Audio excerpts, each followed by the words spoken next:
Heroes of Greyhawk is a game played by adults and recorded for an adult audience. Sometimes we use adult language and explore adult topics. Consider yourself warned.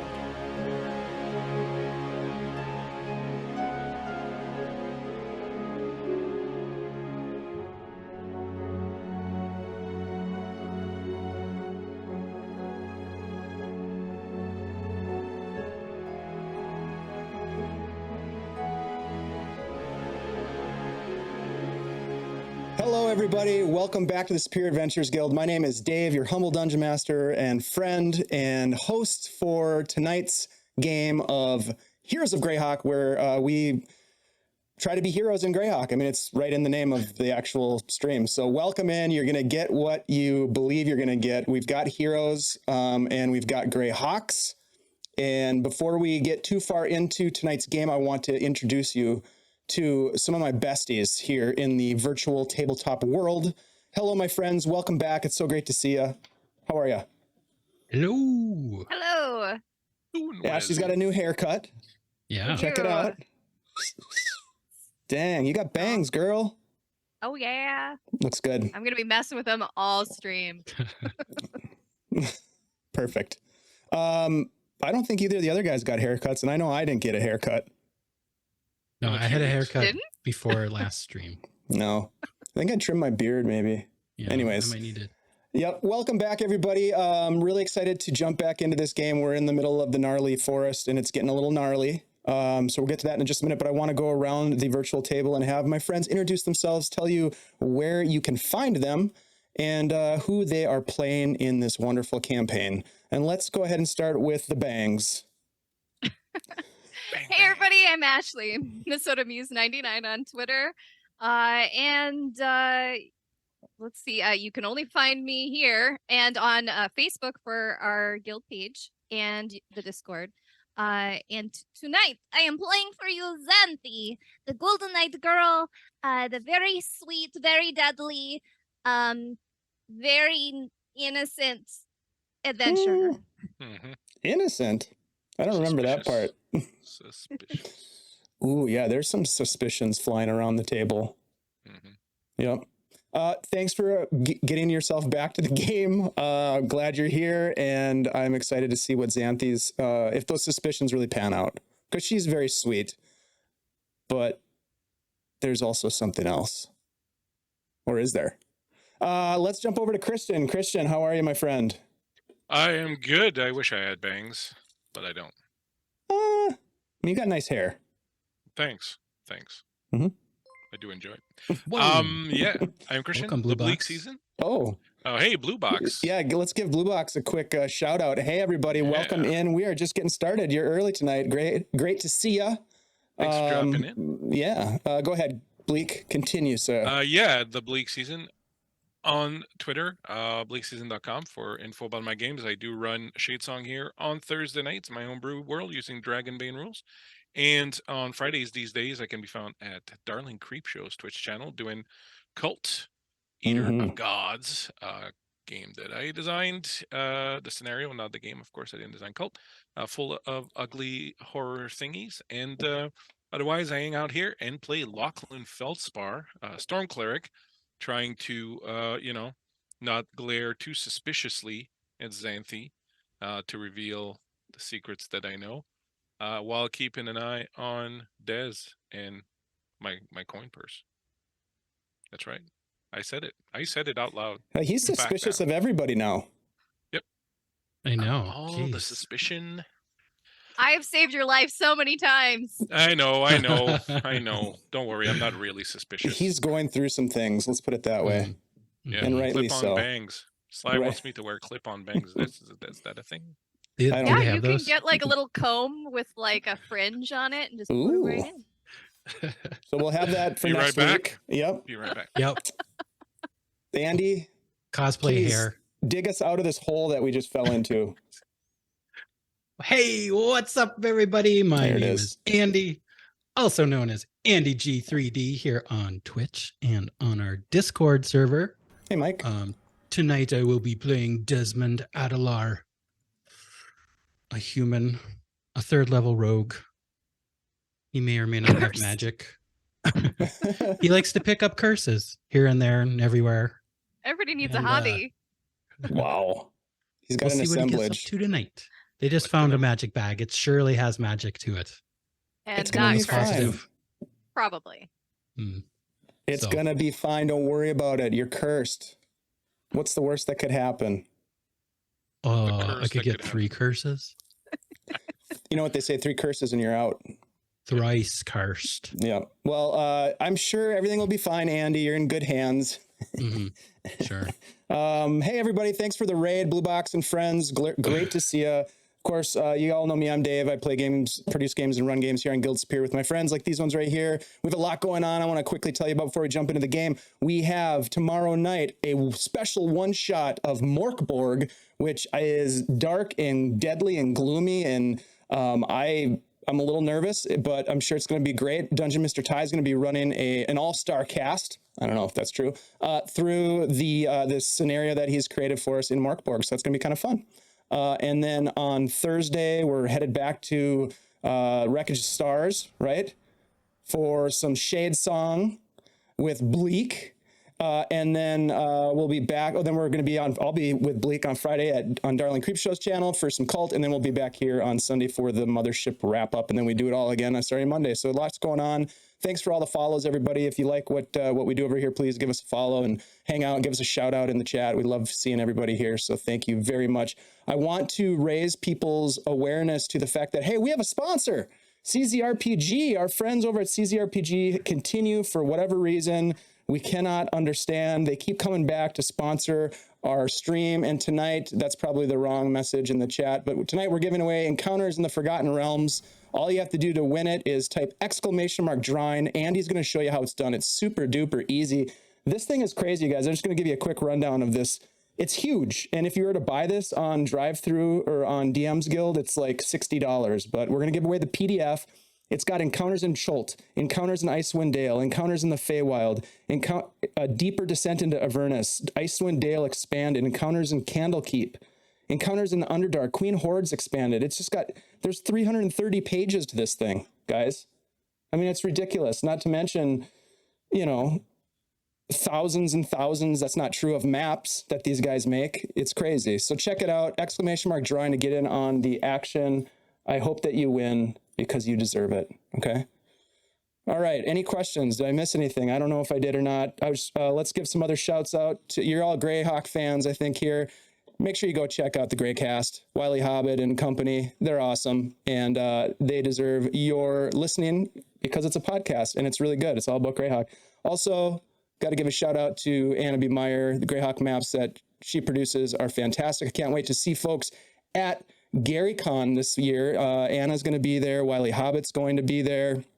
I'm going to be there. Doc Shoulder's going to be there. Phantom's going to be there. A bunch of great people. It's going to be really fun. And we are really excited to be helping to promote GaryCon. So if you are interested in checking out more about that event, please click on the link, garycon.com. I just dropped it in the chat. It is this month, March 23rd to 26th. We're going to be playing games and having a good time out in Lake Geneva, Wisconsin. So, yeah, it's going to be a good time, and I hope to see you all there. Okay, I think that's it. Did I miss anything? No? Okay, good. If I did, it's okay. Let's get into it. Post. Yeah, Get it in post. we'll add it in post, exactly. All right, well then let's do ourselves a favor and jump into a quick recap of the craziness that happened last week. You guys covered a lot of ground last week. It was pretty impressive. You guys found yourselves rid of the moat house, having escaped the smoke-filled Undercroft, denizens of evil under the command of Lareth the Beautiful. You had slain him, but in the process, you'd lost your companion Norb. You were discovered by a trio of allies who urged you to leave the ruins and avoid further conflict with reinforcements. You did so. The next morning, you parted ways with your rescuers, but one of them, Spug Noir, the fledgling mage, convinced you to take him on as your adventuring companion. Now, much of the conversation that night in camp revolved around Norb and some of the things that you had uncovered about each other along the way. Significant reveals from the party. One in particular, Desmond, divulging that he'd stolen a powerful item that had given him an uncanny ability to move things with his mind. He continued to reveal a little bit about his criminal background, informed the party of the possibility that his brother could be living in or around Nulb. During the watch, Desmond had a very strange experience while examining his blade at the fire, seeing faces faintly in the blade's surface, looking deeply in and recognizing one of the faces as a bandit that he had killed in the moat house. The others he didn't recognize, but it still threw him off. The realization caused a searing pain in his head, and a gust of wind blew out the fire.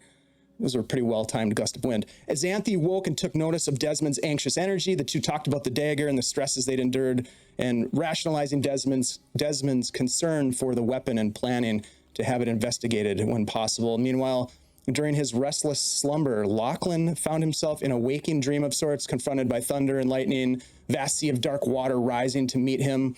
In the distance, a bolt of lightning arcing across the sky and striking the stone spire. He pushed forward and was met by none other than the Storm Crow, who pressed the cleric to explain himself, how he had attained the barnacle totem that he wore around his neck, and asked the entity what it was that he wanted most. Lachlan asked for only the power to keep those in need safe. What a guy. And then he awoke from the dream, having been granted this possible extension of his powers. But there was a thick mist and a heavy rain falling on the party. That day you pushed down the trail, the fog following you through this fated route, the forest sort of being difficult to traverse, losing the trail, becoming lost in the mists. You eventually came upon a ruined watchtower in a forest opening, and you almost just walked away from it. But no, you couldn't do it. Spugnoir went to look at the glowing keystone. Xanthi moved forward as well and ended up touching it, which triggered a transformation. Where once stood a crumbling ruin, now rose a powerful tower aglow with the ghostly aura. So too did an old man rush forwards from the woods, oblivious to the party's presence, but determined to reach the tower, to which he entered with determination for some unknown end. And unable to ignore your curiosity, Lachlan, you and Spugnoir decided to follow the man into the structure and up the spiral staircase. This elderly fellow busied himself about a cauldron, muttering and preparing something, grinding what upon further inspection was a glowing white stone that the man then dumped into the cauldron in then he took a ladle, he poured some of the bubbling brew into a goblet and drank it down. You watched the kind of glowing liquid go down his esophagus and into his body. And in a flash, the tower was engulfed in flame, with Spugnoir and Lachlan racing back down the stairs and out of the inferno in the nick of time. The man was engulfed in flame, having been transformed into some kind of elemental creature, and raced past the party into the forest. You all turned back around to the tower, and it was no longer burning. The vision was over. The tower was once again just a ruined tower. Enticed by the potential treasures inside, even though we tried to end the session, you guys were like, no, we're going in. Desmond first went in, got hit by rocks, ran out. Xanthi bamfed herself into the tower. She got hit by rocks, but opened up this dilapidated wooden chest, and then she escaped out the window down a rope. And as she kind of like dusted herself off at the bottom of this tower, you all turned around and watched the entire tower just crumble to the ground in a pile of stone. As the rain still falls, my friends, this is where we're going to pick up tonight's session. You are weary, wounded, wet, and with a satchel of loot, possibly. What would you like to do? First, I would like to commend you on that use of alliteration there. At the very end? Yeah. Thank you. But I had to say with loot to get the last With W. loot. But yeah, it was good. It was the effort that counts. Yeah. I'm sorry, did you say the tower collapsed? Mm-hmm. Okay, it did collapse. Okay. Yeah. Full collapse. Xanthi, you Well? broke the tower. I made it out. Yeah, that was close. I know, right?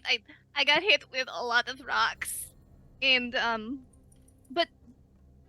but even though I feel terrible, I got this thing, and she pulls out the bag that she had grabbed. Nice. What is it? I don't know. Well, let's try to get out of rain, maybe. Because, it's still raining. Yeah, what time of day is it, Dave? It is probably later afternoonish. I would say. You guys have been trying to follow the trail for some time. You had taken a break, and then you had continued on finding this tower, and that you've been there for, I don't know, an hour, maybe 2 hours at this point. Is there a way to maybe quickly, with some of the debris and stuff hanging around, kind of build a little lean-to shelter, as someone was suggesting earlier, just to sort of keep dry for? Yeah, you could Maybe a certainly little bit try to middle do of the something storm. of that nature. Sure. Why don't I'm you? pretty handy. Yeah. Do you have any stonemasonry type skills or tool proficiency or anything that would apply for this? I do happen to have Smith's tools proficiency. Okay. Yeah. All right. Maybe. Why don't we do this? Why don't we do a group survival check, as you guys are going to probably be helping with this operation of trying to build some sort of a structure, basically to keep you as dry as possible, I'm guessing. I would like to thank the Minnesota Muse for the idea. Way to go, You're Muse. welcome. An inspiration to us all. Mm-hmm. Okay. Oh, I wish my survival roll had inspiration. I got an 8. 15. Oh, nice. Okay. So I will say that it takes you, a couple hours, but into the evening, certainly, to move some rocks around, kind of roll them through the mud and the wet, rocky hillside that you're on. You're sort of on this high point in the forest, as you recall, sort of a thinner area of trees. If there wasn't so much fog surrounding this area, you'd be able to maybe see a vista on the other side of where the tower once stood. There are some old rotten boards that have survived the elements, having been probably inside the tower, but you're able to build a relatively decent makeshift structure that will keep you partially dry. It's certainly not that comfortable, but it's going to keep the water off you for a little bit. cool. I dig it.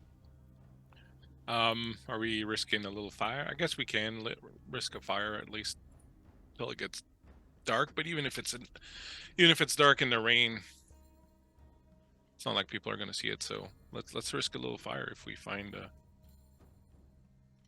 little bit of wood that we can dry out and then get the fire in.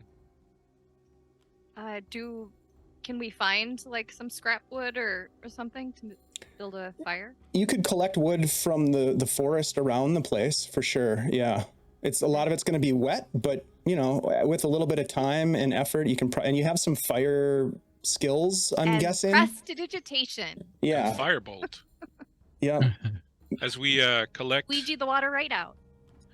As we collect firewood, I have a hesitation for a moment as I remember that time when we were being pursued by gnolls and Norb insisted that we stop to collect firewood, and he was walking around on a gnoll-infested road with his arms full of firewood, and I wouldn't say you see me shed a tear because it's raining, but he had some odd priorities. This is true. Yep. I hope the rain stops pretty soon. This is miserable. Is it always like this when you're adventuring? This miserable? Miserable? Dangerous? Yes. As soon as we get to town, sun will come out. It'll be nice. Oh, that'll be pleasant. Yeah. You're gonna want to remove your socks and dry them. That's the worst. Okay, dry my Put on socks. a pair of dry socks, you feel like you'll sleep for 12 hours. I only have the one pair. Yeah, I'll hang them over the fire here, and they'll not only be warm, they'll smell like bacon. Interesting. Yeah. I hope that doesn't attract any animals or anything. We have bacon. Bacon. I don't think we have bacon. I have jerky. I think All I right. have some kind of dried meat and maybe some bread that is now hardtack of some kind. Here, I have a dried fig. You can have it. Oh, thank you. No problem. Take it. And so once we're sort of settled in like this and whatnot, so what's in the bag? All right. So I know how we've had some bad luck with some objects that have had adverse effects. I don't know what you're talking about. So Xanthi pulls open the bag and says, "All right, Des, use your magic hand and pull it out of here. All right. And put it on the ground so we can see what it is." So I'll use Mage Hand to go and grab the bag and turn it upside down. No. Reach no, in not turn it. What? What do you want me to do with No, this? reach your hand in and grab the thing out so we don't break it. In case All it's right. breakable. I'll reach the hand in. Can I feel with it? I don't know. I don't think you can. It's kind of like that game where you have the claw hand that goes in and tries to grab the toy, and then then drop it back and you're... You can grab things out of bags with it, but do you have to know what's in there? I guess I don't know. How would you know what was in the bag if you're pickpocketing? Oh my right? God, this is getting really philosophical all of a sudden. I know. It really I'll would reach in limit and try to grab something pickpocketing. out. All right, you're gonna Let's you just put it that use your exceptional mage hand skills to position the claw above the bag. You go in, you pick it up. Give me a D6 roll. Here comes the 4. dragon. 4 dragons. All right, yeah. Your hand goes in and it comes back out, and you see that it's holding a small potion bottle. Oh, grab it! That can't be cursed. I'll float it over to You never know. Xanthi. It could be like an oil of burping or something, and then you drink it, and then Des is just going to be burping all the time. I've heard of those things. I don't really think that we need to be scared of this bag. Well, I mean, I've the never man heard who's of cursed. Yeah, we didn't trapped think we bags. needed to be afraid of that farm either, and Right. Xanthi, you look at the potion as the hand comes over and holds the potion in front of you. You see that it is a transparent liquid inside, but there's something floating in the liquid. Well, I'll grab it. And what's floating in there? You kind of look into it. You see what appears to be like a really big fingernail. Ew. Are you gonna drink it? Wait, why would I drink it? Who said that? Who said that? I don't think you should drink it until we know what it is. I'm not going to drink it. Right. Why Okay. would I drink? There's a toenail in here. how do you know it's a toenail? It looks like a toenail. It really does look like a really big toenail. All right. Should She'll we see what else gently is in there? put it down, and then, all right. What else is in here? Potion of Gold Bond. I'll reach in and grab something else. All right, you pull out another bottle with some liquid inside of it. You float it over to... Who are you going to float this one to?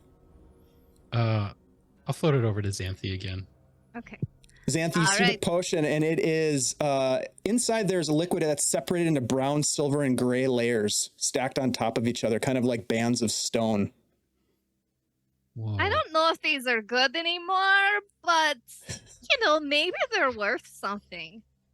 And she'll gently take that one and put it next to the toenail potion. Looks like a tiramisu cake. Wait, did Lachlan tell us what they saw up there? Yeah. Okay. The guy was Well, like he was- some sort of alchemist guy who was... Yeah, Well, he we was brewing. saw him on the way out, remember? He was brewing potions up there. He looked very different on the way out than he did on the way in, that's for Yeah. sure. Yeah, it really didn't look like salubrious or anything up there. Yeah, I think we've, with somebody who maybe experimented with potions and maybe experimented with other magics and Went a bit ended too up far. like this, and she points to all the rubble and the burned marks and stuff. Let that be a lesson. Maybe we should be very careful with this. I mean, do you think he was also the architect of the tower? Because that would be even more evidence to not drink the potions. The tower could just be old. It looks Yeah, he old. looked a little feeble. I don't think he built it with his own hands or anything. Well, let's see what else is in there. All All right. right. All right, Next one. you float the hand in, and it grabs a third potion and floats it over to Xanthi. And inside this bottle, there is a clear liquid inside, but it's weird because it floats at the top of the container rather than at the bottom. And there's like these cloudy white impurities that drift around inside of it. Never seen one of those before. All right. Okay. 3 weird potions from my questionable source. I gently weigh the bag. Is there anything else in there? Yeah, there's still some stuff in there. You go ahead and you pull out 3 vials, smaller vials that have some sort of dark grayish liquid inside. And then Okay. there are 2 additional potion bottles that contain a glimmering red liquid, both of them. And you recognize this as a healing potion of some kind. Oh, healing potions. I think. I mean, those look kind of normal, actually. Probably okay. The very last thing that the hand pulls out is a book. Oh, Spugnar's book? What's that? Oh, it's a book. I'm just gonna float it right over to myself. Yeah, it is a dark leather-clad book, leather-bound book, and it looks pretty worn. But it looks to be intact. As the cover is worn a little bit, but as you sort of open the book itself, the pages are like brand new. Is there any kind of title page or Yup. if found, please return to Norb or something like that? There's nothing like that. All right. But there is, you see on the first page that it is, you can tell that it's some sort of formulaic, almost like a recipe in its design, the way that it's written, and it has ingredients, and it has power words in it, and you get the sense that this is a spell book. What Ooh. kind of book is it? What is it? Spuggy, I think I found some magic. What? Right. Can I take a look at it? Sure. I'll float All it right. over to him. Oh, he opens it up and starts paging through. This is a spell book. Oh, wow. Okay. I don't, what is this? He starts paging through and he just kind of is talking to himself, and he's just totally engrossed with it now, kind of protecting it from water as he's Can reading you through read the it? pages. Yeah, I mean, it'll take a little while to kind of decipher the nuances of the way it's written, but I mean, I've seen this before. I think this spell here is like a way to interpret languages that I don't know. Oh, that This would could be really really helpful. useful. Yeah.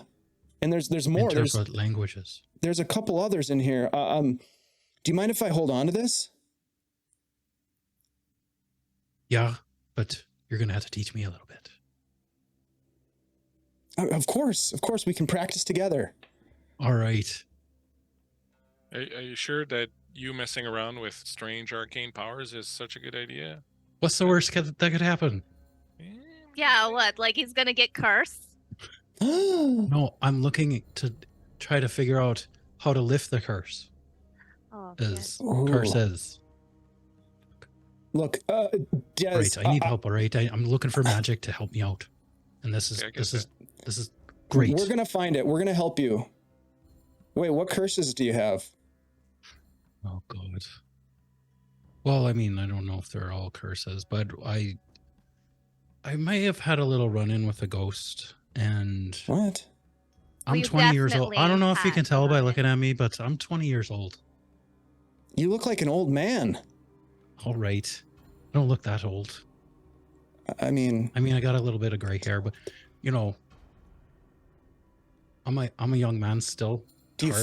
do you feel old? What is it? I mean, I feel a little old sometimes. Like depressed and like, I mean, what is? like your life is half over? I mean, yeah. You're like 40 or 50? All of those emotions, Spuggy. Man, that's rough. Yeah. But you said curses. You said curses. Is that means there's more than one? All right. I don't know if it's a curse or not, but I got this blade here. See this dagger? Uh-huh. Sometimes I see people's faces screaming in the blade. Hey, what? I think you said screaming faces. Sometimes I see people's faces in the blade. Like random people, or people you love, or people you've murdered? Like people I've killed. Well, one of them I killed. Does the knife do anything else, like make you feel really icky and stuff, or? I mean, I had a strange experience with it the other night. Why are you still holding it? That's it's kind of funny you mentioned that. I can't seem to put it down. Oh my gosh, it is cursed. I think I'm it might be so cursed. sorry, Des. That's I not think it might be good. cursed. It's some kind of bad magic. This is not good. You can't put it down, but you can not use it, right? Like you can make that decision to put it in your bag and like not stab anyone with it, right? Right. But I'm so good with it. Yeah, but that's how those things lure you in, man. Look, honestly, Des, if you want my advice for what it's worth, wrap that thing up in something, put it at the bottom of your bag, and like... I mean, it's not like it talks to me or anything. Does it talk to you, Des? So it's got a few spooky faces on it. What's with it? What's the worst that could happen? Can I see it? If that's the extent of its abilities, I mean, it's pretty. You don't have to give it to me or anything. Can I see it? People making faces at me. I can take that. All right, here you go. Can I see it? I'll take a look at that thing and just sort of, All right, where are you going does with that it thing now? give? Does it like? I mean, to you, it just looks like a normal, like really nice sharp dagger. You could try to use. It was a nice, like dagger. Oh, and we know it's magic. Yeah, it's magic. I don't know what kind of magic it is though. The bad kind, apparently. If he's seeing the faces of people he's killed in it, like, I don't know. I mean, it happened once, and it was, I don't know. Do you think maybe I was just seeing things? Tired or something? I don't know. I've heard that if you can't put the weapon down, that's a bad thing. Yeah, I'm feeling a little weird. I kind of want it back. Yeah, I don't want to. Like, I wouldn't even have taken it from you. You can hold it. I just wanted to look at it. Do I, Dave? With my? I'm not proficient in Arcana, mind you, but have I heard of anything about cursed weapons, things of that nature? Oh, absolutely. Yeah, there's all kinds of folklore revolving around weapons that have been cursed. You don't. Part of it is you wonder if that was true or if they were just stories told. When you were on the ship, for example, there would have been people talking about rumors or a guy they once knew kind of thing. But you've never seen one in like up close and personal like this. And it does kind of give you even though it doesn't radiate anything that you detect instinctively or intuitively, it certainly does give you a little bit of a little heebie-jeebie or like a tingle up your spine, just knowing that this is probably a cursed weapon. Look, Des, back when I was on ships, there was this story about this guy, Black Bartholomew, they called him. Black Bartholomew was a pretty terrible pirate. Until one day, he ended up Terrible. just Like, a terrible was pirate, bad like at just it? terrible. He was just bad. He was And bad at pirating, or he yeah, was like a bad guy? no, he was just bad at pirating. Like he couldn't fight, he couldn't swing on a rope, he couldn't climb. He was just, I think he was the captain's Right. nephew or something, which is why they. Anyways, it's besides the point. Nepotism. The point of the story is this, all right? So Black Bartholomew, right? He had, at some point, they raided some ship, and when they got onto it, they thought it was some merchant ship. When they got onto it, it turns out everyone was dead. Someone, I think, had shot an albatross or something, and they all died. Anyways, long story. But the point is that he found, in the hands of the captain on that ship, this cutlass. Now, this cutlass, it looked to him like it was, some sort of, like it was his destiny to wield this thing, and he grabbed. And the second he had it, he became unbeatable. He would win all the duels. He was like super talented. But every time he used it, he would feel a little bit of his soul leaving him.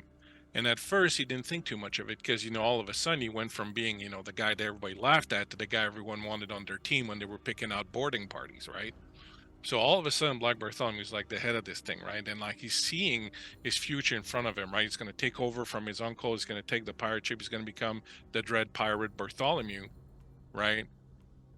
And it's just, this is blinding him. And he keeps using this thing. And the people are telling him, you're changing, man. You're changing. You're not the same anymore. Until one day, Black Bartholomew used it once too many times. And the next morning when he woke up, he was alone on a ship full of dead people. What?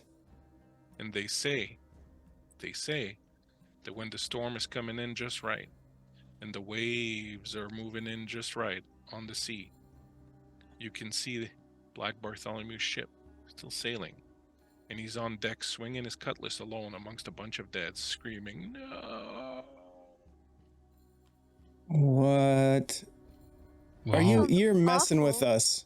That sounded terrible. I'm just saying that's a story they tell, man. Everyone knows the story of Black Bartholomew. Des, Right. do you feel like your soul is being chipped away when you use the dagger? Don't kill us. I don't know. I don't know. What does it feel like when you have your soul taken away by a dagger? Bad. Is it like a sharp stabbing pain in your head? Maybe. And then it extinguishes all fire everywhere around you? Yeah, something like that. Oh, shit. Oh, That Maybe you happened see last night. faces of your victims whose souls have been sucked into your weapon. I did, sometimes you see people, you have, how it is. Yeah, no, look, take If you that kill thing. someone, it's like sometimes you kind of. Yeah. Can't you but just there's a pitch? difference. Just like throw the dagger that way. Be done with All it. right. All right. I'm going to throw it. I don't know if I want to throw it.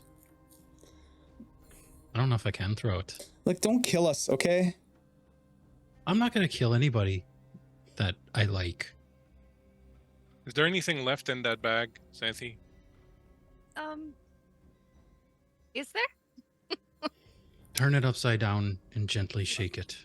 No, Close she'll to the just- She'll ground. put her hand into it now. The mimic strikes. She doesn't think there's anything in there. Oh, nice. Is there anything left in there? So the weird thing is, first of all, it feels much more spacious than it looks on the outside. You're like reaching your arm inside, and it's you do find something. Oh, You- look at that. You're into about your shoulder, and you grab onto something. It's smooth, and it's kind of big, and it sort of fits in the palm of your hand. It's cursed. What is it? I pull it out. You pull it out, and it is this very beautiful porcelain doll. And God. as you kind of bring the head up, the eyes kind of open. Ah! Oh, It's just that might be cursed. Get that thing out of here. That might be cursed right there. Forget my knife. Look at that thing. It's looking at me. Ah! Does it have an hello? Ooh. No response. It just stares at you. Is it clothed at Is it least? following me? Yeah, it has Does it this follow me back in- floral print dress on. It looks to be in quite nice condition. All right, put that thing back in the bag. Put that A thing back. strange collection of items. Yeah, they'll teach us to put our hands in and just put it back in the bag for now. Take that dagger, wrap it up in something, put it at the bottom of your bag. When we get into town, we'll try to find a way to. What if can I put it in this bag? Do you think that this I'm is a a special magic bag? I think it is. Yeah. Did you see how far your arm went? It looked a I little know, it looked off. like it just went way further than the bag. I've heard of bags that can hold more than you think. Which is cool. I'm just afraid if you put the knife in there, the fucking doll's gonna take it, climb out of that bag at night, and kill us all. So Is that a let's just put thing? them I in don't think different that- bags. Spug, is that how they work? The magic bags? I mean, there's people that say that magic bags can get you into a lot of trouble if you use them incorrectly, but I don't know how you do that. You just put things in them. Right. Yeah, don't put the cursed evil demon knife in it. Just wrap it up, put it in your bag. In fact, put it at the bottom of the bag. Put some stuff on top of it, like the hardtack and whatnot, and let's just forget about it until we get somewhere where maybe we can. All right, ask I got other questions about blades it. I can use, but this one kind of kicks ass. It's not worth it. Look, my father always said, if you take the easy way to doing something, that's the wrong way, and you're gonna pay for it at some point. So if it makes it easy to kill some dudes, then I think killing other people should be difficult because you should, I mean, shouldn't be maybe we don't something have you to do. kill people at all. Could we just I don't know, talk to people and sort of, get Some- things done peacefully? Some people need killing, and I'm not talking about random people that you meet, obviously, but I'm talking about Right. Right. gnolls. Murderers. Yeah, Right. Knowles. I'm talking about people. No, you don't go around killing. Just why are we talking about killing people? Just put the knife away. This dagger is like getting inside of our heads. Yeah, just put it away. Put it away before All right. something happens with the doll that we're not ready to take care of. All right. I'll put it in my pack. Or you could stab the doll with it, and we'll see if it's like Look. a living doll. No, I don't want to Xanthi, piss it she's off. gone evil. I don't want to piss it off personally. I mean, I think the knife or the doll. is that looking at me again? Just put the doll back in the bag. The knife in the other bag. Just a real quick, just to kind of see how everybody's feeling right now. Show of hands. Who thinks Desmond's going to try to kill us in our sleep? Why would you say that, Spug? Well, you're cursed. I mean, I'm not cursed with murdering my Lachlan friends. did just tell a story about how I'm not gonna murder all my cursed friends. people murder everyone. Yeah, this Bartholomew Oh. guy did it. Tall tales. Yeah, but Dez has made us sterner stuff. I mean, we've slept around Dez a few times. He stood guard last Right. night. Like, if you want to kill us. I guess so. Yeah. You know what I'm still wondering about though is how did cursed Bartholomew sail a ship by himself? Well, Right. Doesn't it take like a team of people?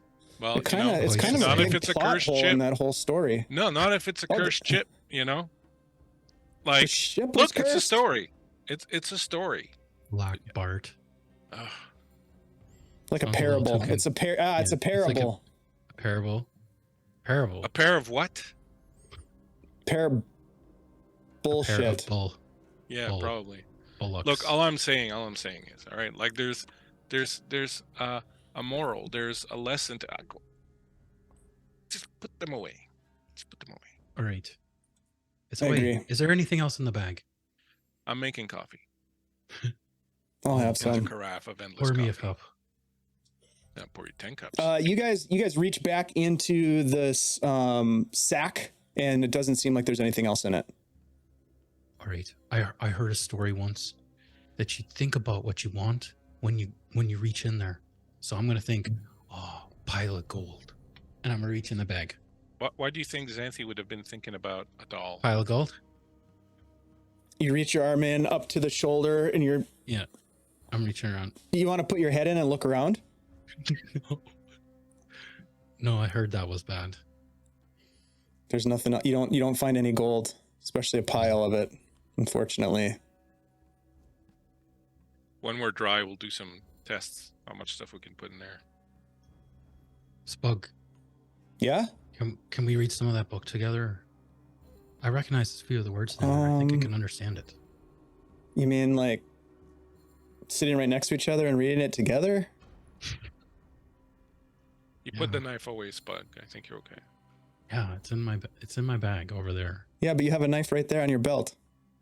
These are Here. just my regular knives. All right, I give Spug my shield. Here. Thank you. He puts it right between the two of you, and then he opens the book. Can you see over the shield? You don't need the shield. You look at the pages of this thing, and the pages are like immaculate, like they've never been touched before. Just beautiful. And the script is very nice. Whoever wrote this had great penmanship. And you just page through, and there's like 3 or 4 different pages. It looks to be maybe a new spell book, or they had just gotten started with it or something. But there are 4 spells that are inside this thing, and Spug's not sure what they are. They're not like titled. So it's going to take him some time to figure it out. Maybe there's a curse lifting spell. It's possible. Right. Would be handy. I think like curses and getting rid of curses really takes a lot of prayer and stuff. And like, I think you have to have like some divine intervention to make that happen. Right. I went over to the temple, Yeah. while we were in Hamlet, and I talked to the priest there. Yeah. Not helpful at all. And he hit me up for money. Well, A lot of money. He was like, why don't you give us 500 gold and maybe in 20 years you'll feel better? Because he figured as old as you were, in 20 years you'd be dead, and then he wouldn't have to worry about you coming back to get your gold. That's what I figured. it's never a bad idea to invest in spiritual healing, Des. Spiritual healing. I think we just need a better healer. Like, there's got to be smarter healers in other cities, like Nulb. Yeah, maybe. Nob was a hive of scum and villainy. But that doesn't mean that's what that Elmo there's said. not a smart person there. Spug, have you ever Well, been there to could Nob be. before? No. I've heard some bad things about it, though. Like what? It's not like Hamlet. Well, Hamlet's kind of like sort of a nice place where people were sort of friendly and they helped you out. Like when I didn't have any coin, and Ostler let me stay in the bunkhouse if I helped work some of my debt off and everything. Like he was pretty nice. But yeah, Nulb, I mean, it's on the river, I heard. Watch your back, they said. Right. Don't trust anybody, that kind of stuff. Sounds like most places I've been. Well, Except then you Hamlet. should fit right in. Do they play cards there? I'm Did you hear sure. anything about them playing cards? No, I just heard about the river, and Oh, I bet there's gambling. Play cards if you got cards. You got cards? I'll play cards. Oh, I always have a deck of cards with me. I'll play cards with you. All right. Well, I'm studying the magic first. Okay. yeah, you got to get your priorities straight, Desmond. Yeah, first things first. Games later.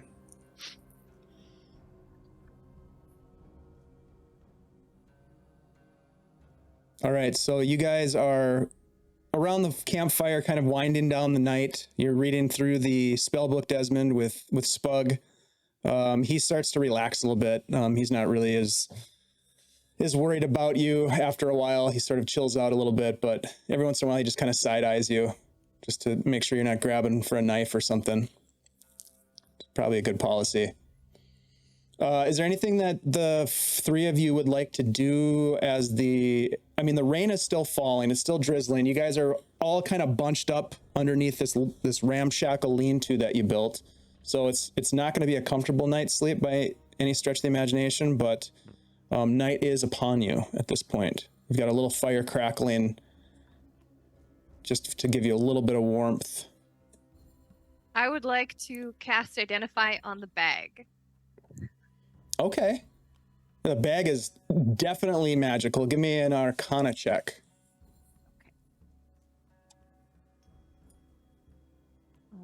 not blue. Okay.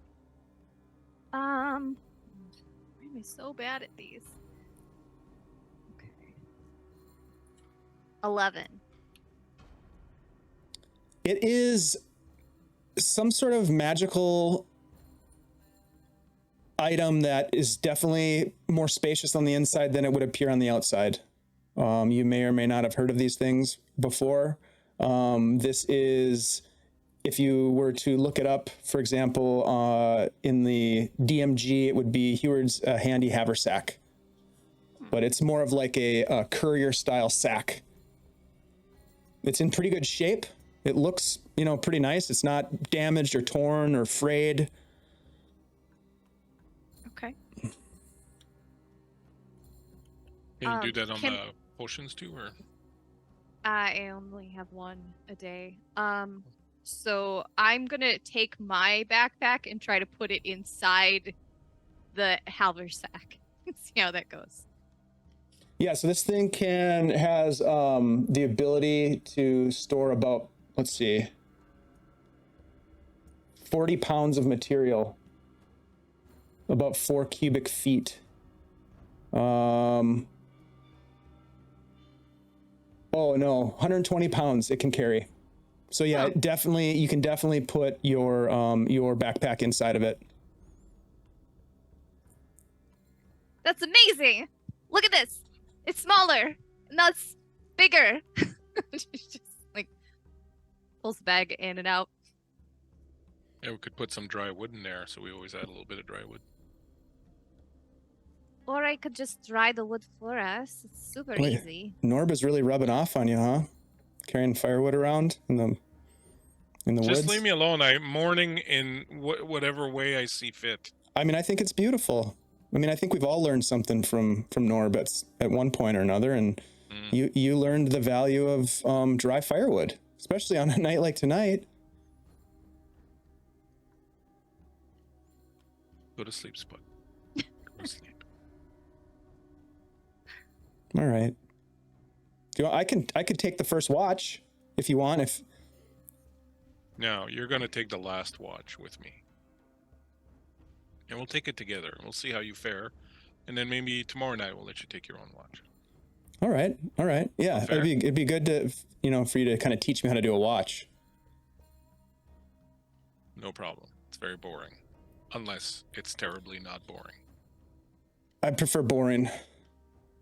We all prefer boring. Okay, well, I'm gonna go to bed then. Des, where are you sleeping? Sweet dreams, Spuggy. We're all sleeping around just the messing same with ya. fire. We're all sleeping over all around. If anyone I'll be wakes up, sleeping right over here. if anyone wakes up clutching the doll, Take him out? I kind of just make sure that bag is closed. I didn't put it back in. Where's the She doll? looks Where over is the at doll? where she Where is it? dumped it out. Where is the doll? Where is it? It's. Where is I don't it? know. we put it in the Back where bag. I Everybody roll a perception left it. check. Uh, Where is the doll? That's pretty good. yeah, me too. 9. 22. You look over, those of you that didn't roll 9s, and you see the doll is just kind of sitting up against one of the boulders with its head kind of cocked like this, but its eyes are looking right at Des. Oh, fuck me. It's looking at me. Look at that. It's right there. Oh. Where? I go over, I pick it up. Open the bag, Xanthi. Open the bag. I don't want to keep it. It's creepy. Can you burn it? Put it in the fire. They're really looking at me. I can't tell. It's got the weird eyes. Bag. Fine. I mean, that could be some kid's toy. I think it was in Ugh. there. It's better off if it It's stays in not- there for at least a little bit until we. Thank you, figure out- Techie. We just got an advantage for each of you from Techie Woman's Ooh, Ghost. Thank you, Techie. Thanks, Techie. Yeah, this is an Annabelle situation. Yeah, For if sure. I'll tell you what though, if it comes out of the bag on its own one more time, we're definitely. It Wait, didn't come out of the bag on its own. You didn't We put it took there? it out of the bag. We did. I didn't put it back in the bag because I didn't Oh want my god, you guys. Oh, way to fucking mess with us, Xanthi. what? That's what I Oh, said. Jeez. Nothing can get out of a bag of holding. Mm-hmm. it'd be good if you had one of those. Yeah, no. I mean, if you could take a real person and you could put them in a bag of holding and they wouldn't come out. They wouldn't. Mm-mm. Ever? What happens to them? I think they suffocate. I And heard on you're that not supposed note- to put your head in it. I'm trying to I heard that sleep. you're You not supposed guys to are put your head in it. you're gonna give me nightmares with all this. I go to sleep also. Wake me up for last watch. Who's doing first watch? Am I doing first watch? Sure. You I'll can do first watch. I'll do a second. Sounds good. Good night, everyone. Good All right, night. good night. Don't kill us, Des. I I listen won't. to see if the doll says goodnight.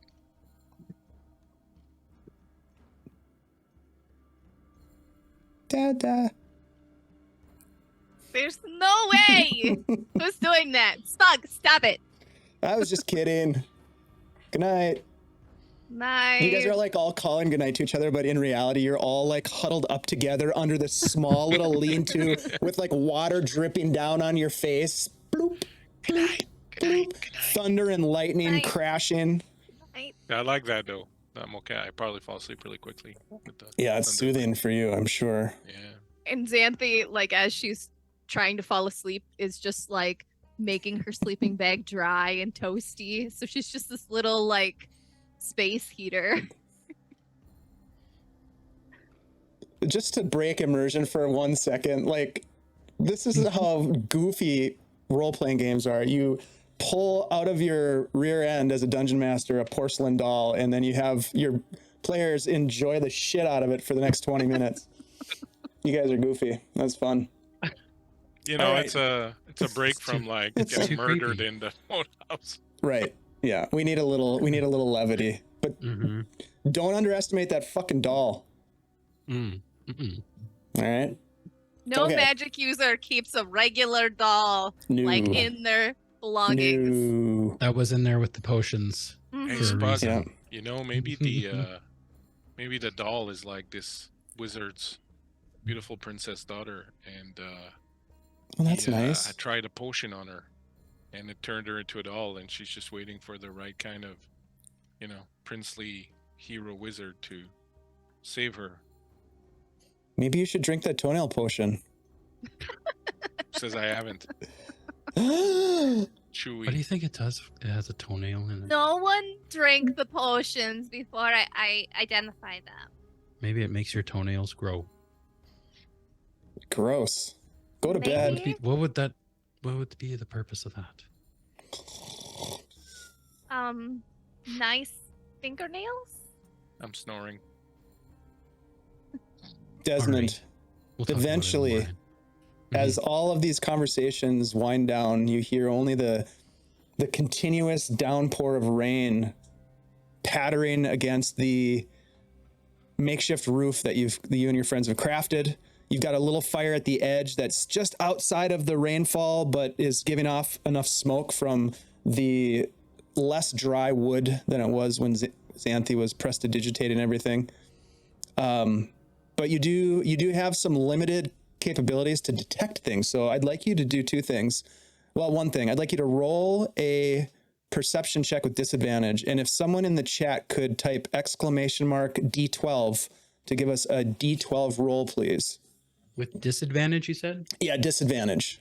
Because your auditory perception and your visual perception are now affected. I like how Dave Ooh, farms out techie the woman. things he does to us to the chat now. Mine was a 14. Okay. Not bad. Not bad. Yeah, I rolled a 10 and a 12. Ooh, Carnman's here. Oh, wait, perception. Sorry, I was looking. That's right, 14. All right. So in the middle of the night, you hear something crunching around just out of view. Something, maybe a footfall, maybe it's a tree branch creaking in the wind. The wind kind of picks up and flutters the flames of the campfire. They almost go out, but you sort of like shield them from the wind to keep the fire going. You swear that you heard something in the darkness just outside of your range of vision.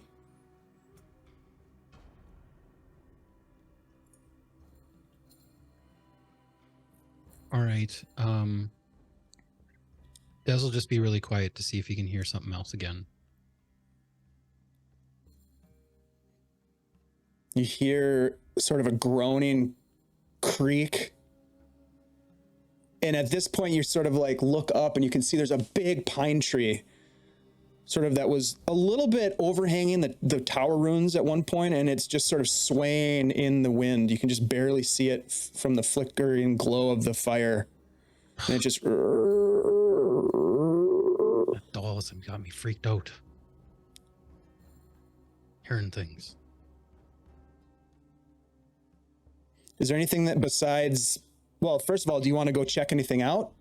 Do you want to go see if you can get to the bottom of it? Or are you pretty convinced that it's the tree? Is there anything else that you want to do while you're at the fire? Keep it burning, I'm guessing, would be a good thing. Yeah, he'll throw another little log on the fire, and yeah, he'll get up. He'll get up and walk around a bit, but not leave like maybe like about a 20-30 foot area of the campsite. But he's going to walk around a little bit, kind of in the general direction of the creek that he, or the crunch that he heard. Okay. How are you moving? Are you trying to be quiet? Move quietly. Yeah, he's trying to be super quiet. All right, give me a stealth check. Ah, shoot. 10. You rolled really well, huh? I'm supposed to roll really well with those, but it didn't work out. I rolled a 2. What? Plus 8 is 10. All right, you get out to the tree, this big white pine, and it's, you know, you could probably almost put your arms not quite around it, but it's big. Mm-hmm. And you can just hear it now as you get closer. Old tree just groaning from the wind. Mm. And then you hear a branch snap behind you, back towards where the little fire is glowing, and your friends are sleeping silently and soundly.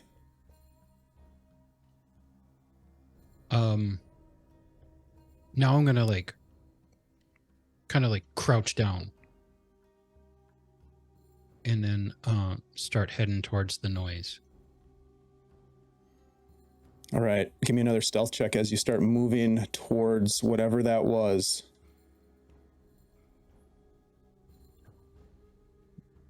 God damn it.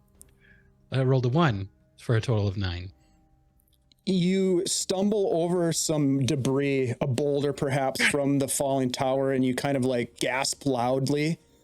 Not loud enough to like wake your companions, but loud enough to give your location away.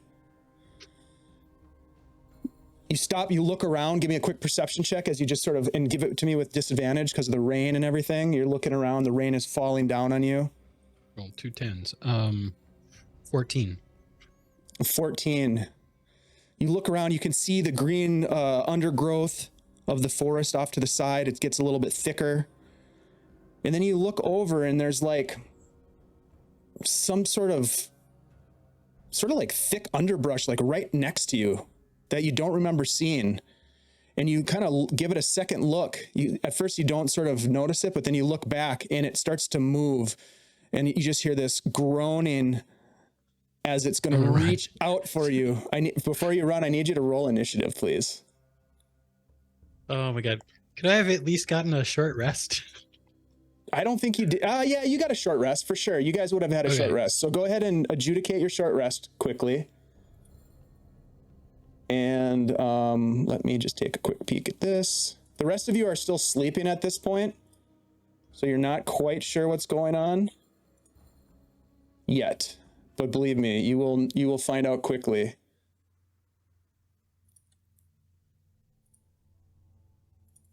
I'm going to get this map up. It's a little bit different than what you would actually see, but we'll go with it.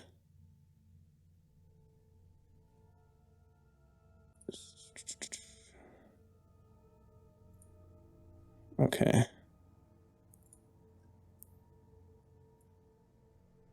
So Desmond, you're probably kind of like out here looking around. It's raining. What did you get for initiative? Rolling now. 15. Okay.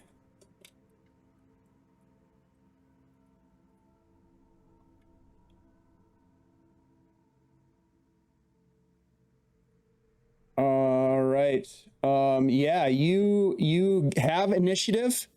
As this thing sort of like moves toward you, you look and you see it has like vines and like it looks like a plant, like a tree or like some sort of strange pile of earth with mushrooms on it, and it just kind of looms over you. It's quite large. Just instinctively, I'm going to reach down and grab my short sword and just kind of stick it with it. All right, give me an attack roll, please. Oh, natural 20. Oh, shit. So that's short sword for a total of 26. 26 will definitely hit this thing. Okay, I rolled a 6. So that's 10 plus max dice.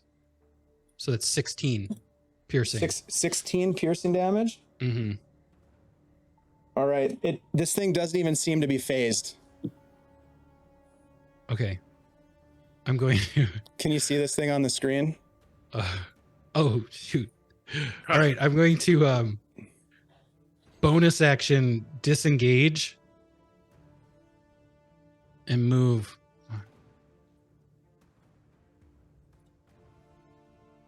And say, there's something out here. There's something out here. Wake up. Huh. Ah! Is it the doll? Everybody else give me initiative rolls, please. And Desmond, why don't you give me a D20 for Spug Noir? All right. And I'll let you guys kind of run Spug. I gave you his stat block, so when his turn comes up, for this encounter, we'll have Xanthi run Spug for this encounter. Okay, did you put that in the community chat, was it? Yes. For Spug's stats? Yep. So he got a... Yeah, 25 to 20. We'll do it this way. 15 to 20? 10 to 15? I got 12. 12? Okay. Sorry, I had 12 also, actually. Okay. And what did Spug have? He rolled a 3, and I think is it plus your dex? Yep. So he'll be yeah, he'll be at it's the 0. bottom. Yep. Yeah, so he's at 3. Okay. Is that cool, Ash, if you run Spug this encounter? Sure, you cool with that? sure. Okay. Right on. I mean, I can certainly do it, but I think it'd be more fun for you guys to do it. All right. So Desmond, your move was to jab and run. Mm-hmm. That brings us to this creature, which is going to follow you.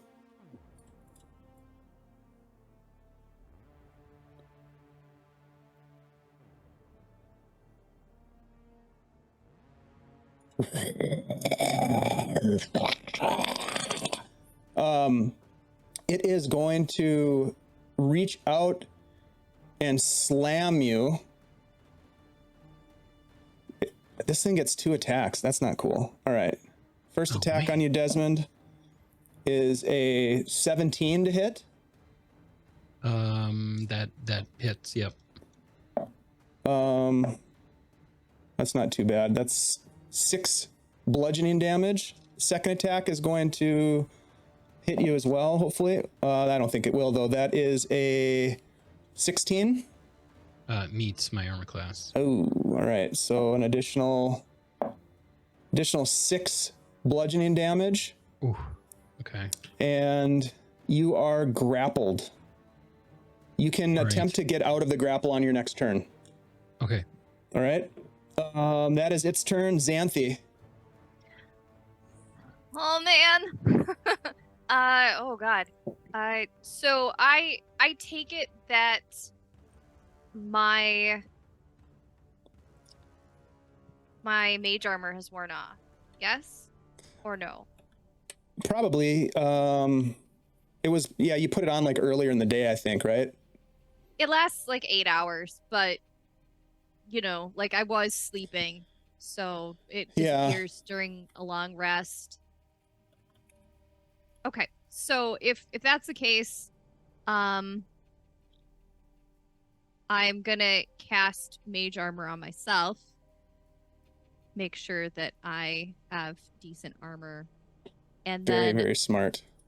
I'm gonna wrestle my way out of my blankets and try to get a little further away from that thing. Okay. And sadly, that's pretty much all I'm gonna do. All right. That brings us to Lachlan with Spugnor on deck. I am going to grab the Moontouch sword, unsheath it, head on over there.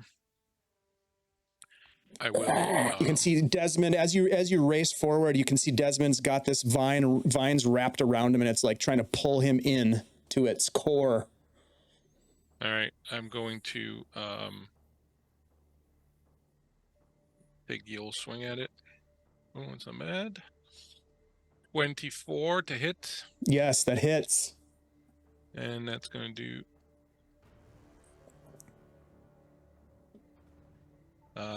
10, 14 damage. Okay, nicely done. As I ram in with it, and then I'm going to, as a bonus action, reach out, touch Des, and I will give him a healing word. Solid move. 6 points, Des. All right, thank you. All right, is that the end of your turn, Lachlan? Yep. All right, Spugnor. All right. Spug is going to cast Reduce at 2nd level on that creature to try to shrink it. Nice. Wow. All right. Tell me what I need to do. All right, so it is a con save. And let's see. How do I tell what his spell casting ability? Okay. 13 plus 5 to hit with spell tech. So I guess the DC is 13. Okay, right? Here we go. Yep. Okay. Yep. Here we go. Con save. 18. Oh, okay. Oh, he's like nervously. He probably moves back with you and like, what are we gonna do? Don't worry. We'll get him next time. All right, Desmond, you're up, my friend. Oh, it's my turn again already. Okay, I'm going to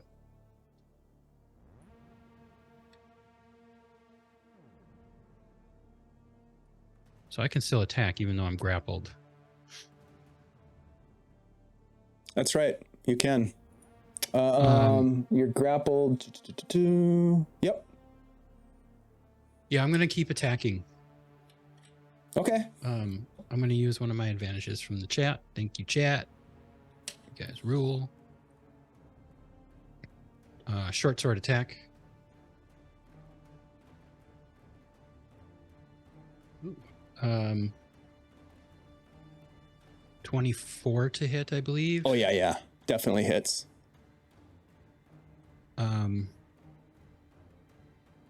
Sorry. First fight since 3rd level. Just gotta check one thing. Oh yeah, I get sneak attack, so Nice.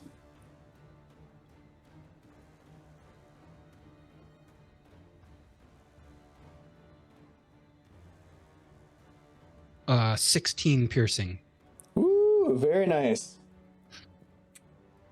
You're being kind of like bound up as these tendrils are wrapping around your legs and your arms and your torso and like pulling you towards it. And you pull your dagger out and you You jab, or was it your short sword that you're It using? was my short sword that I used earlier. Yep, you still got I one already had arm. it out. Somehow you've got one arm still available, and you like swing and hack at it, and you hack one of the vines, and it falls to the ground, writhing on the ground until it goes motionless. And that is your turn. It is going to attempt to. Oh, sorry. Did you have something else? No, there's nothing else I can do right now. All right, so this thing is going to engulf you. So Lachlan, you watch as Desmond is starting to get pulled inside of this thing, and he like looks out at you, makes eye contact as he starts to disappear inside of this creature. Desmond, you are blinded and restrained.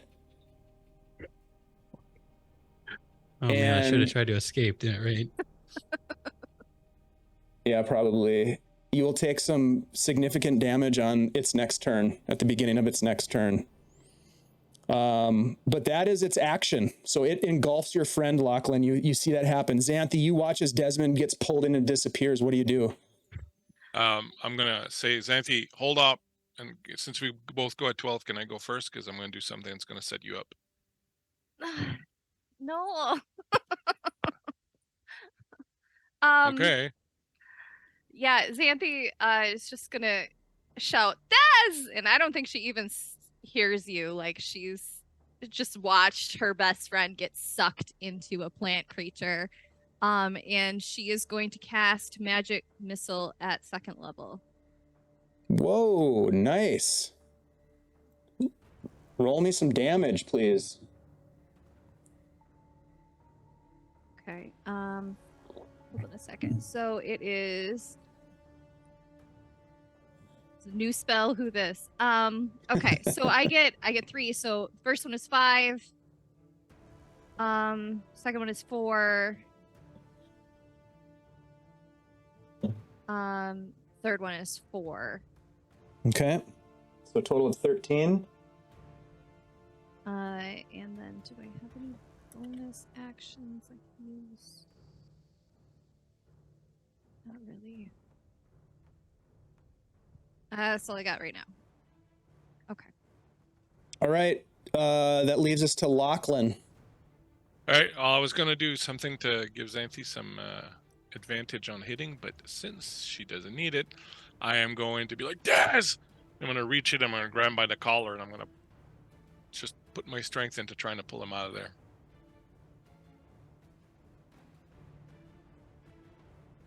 Okay. How would you like me to do that? Give me an athletics roll. I will use an advantage to do it with advantage, which is good because that was a 2. All right, that's much better. Athletics, that'll be 22. 22. You grab onto Desmond and you try pulling on him as he's getting sucked farther inside of this creature, and you're pulling on him, and maybe you're stopping him from being pulled further in, but you're not. There's no movement of him out of this thing as it continues to engulf him. Damn it! Light this thing up. Spugnor's turn. Xanthi or Ashley. He is going to Thanks for the whip follow, out guys. a firebolt and try to hit this thing with fire. All right. Why am I the one doing this? All right, that's a 9. Because Spugnor is so freaking nervous. He's like, and he tries to throw a firebolt. He's worried that he's going to hit Desmond or Lachlan. His friends are like right there, and it shoots wide and he misses. He's pretty nervous.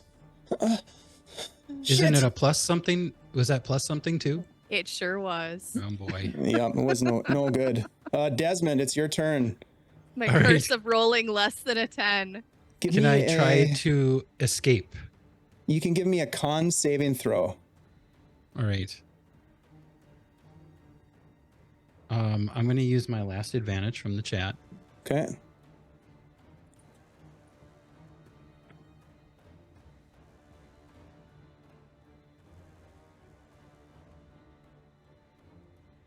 Oh my god. Shout out to Tabletop Audio for the awesome tunes that we're listening to right now. Fuck. All right, I rolled a 1 and a 3, so that's a total of Oh. 6. Yeah, that's not good, Des. That's not good. That's the end of your turn. That's pretty much all you could do. This thing has engulfed you. Can I use my bonus action to try to shove myself out? You can try, but it's not going to work. You are like fully engulfed. But you could try for flavor's sake. All right, so the creature would have to roll a saving throw. Yeah, it's not going to work. You're engulfed. Unfortunately, you're not going to be able to push it away from you or you away from it. For all intents and purposes, you are one and the same in terms of the space that you guys hold together. And it is going to start to crush you. That is a total of 9 bludgeoning damage. And you guys watch as this thing begins to move away. Lachlan, you can take an attack of opportunity if you want. I will. Yep. Can that be a spell? If you had Warcaster, do you have Warcaster as a feat? No, I don't. Okay. All right, so we'll take you'll swing at it.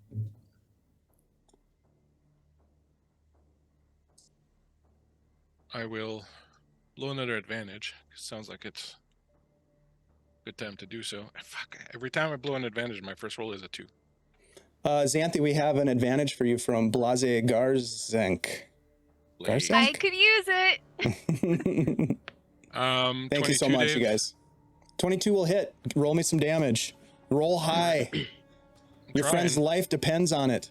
Oh my God, 6, 7, 8, 9, 10, 11, 12 points. Okay. All right, so you're just hacking at it, and bits of this plant matter are falling to the ground, but nevertheless, it continues to walk away, just like shambling away from you. With Desmond inside of it. And that is its turn. Xanthi, you see this happening and just horror in front of you unfolding. What are you going to do? She is gonna run right up to it and yell, "Give him back!" And she is going to cast Shocking Grasp as she grabs one of the vines and tries to pull it, which she will try to catch with advantage. Come on, work. Do it. All right. So that is 19. That will hit. Okay. It takes 6 lightning damage, and it Ooh. cannot take reactions until the start of its next turn. Lightning damage, you say? Correct. All right, so as you... What's the spell that you used? Shocking Grasp. You reach out and you grab onto this thing and you hit it with Shocking Grasp, and something unexpected happens.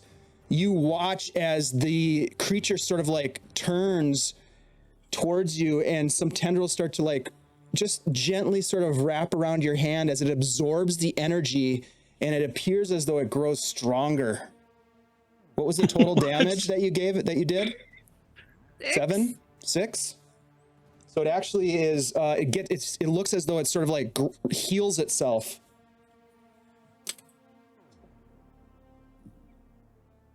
Uh-oh. Uh-oh. What the fuck? I was doing watch. Yes, you were. I'll take the first watch. Even the flora is fucking dangerous around here. Yeah, well, that's what happens when something randomly encounters you. Anything else, Xanthi? Otherwise, Lachlan, you're up next.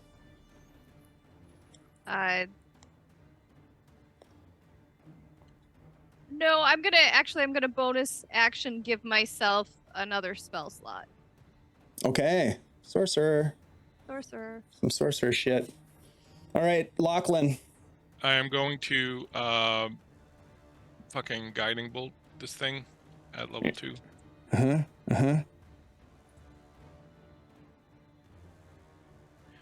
And that'll be a 23 to hit. Yes. Jeez, guys. That'll be 5d6 radiant damage. Hopefully that doesn't,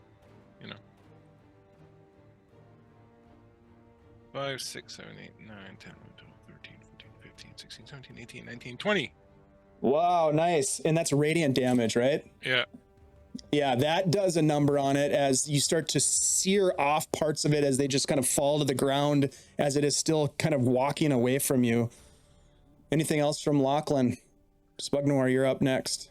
Yeah. Can I, if I cast a regular spell, can I cast a bonus action spell also? No, you can't. Okay. Then I will just... If it's a cantrip, actually, if it's a cantrip, you can, but not a leveled spell. No. So I'm just gonna sort of try to catch up with it so that I can fiddle with it next round. Whoever next attacks this thing has advantage from the Guiding bolt. Yeah. That might be Spuggy. Light it up, Spug! Okay, is it? Yeah, it's Spug's turn. Ashley, what's he gonna do? Okay. He is going to cast magic missile.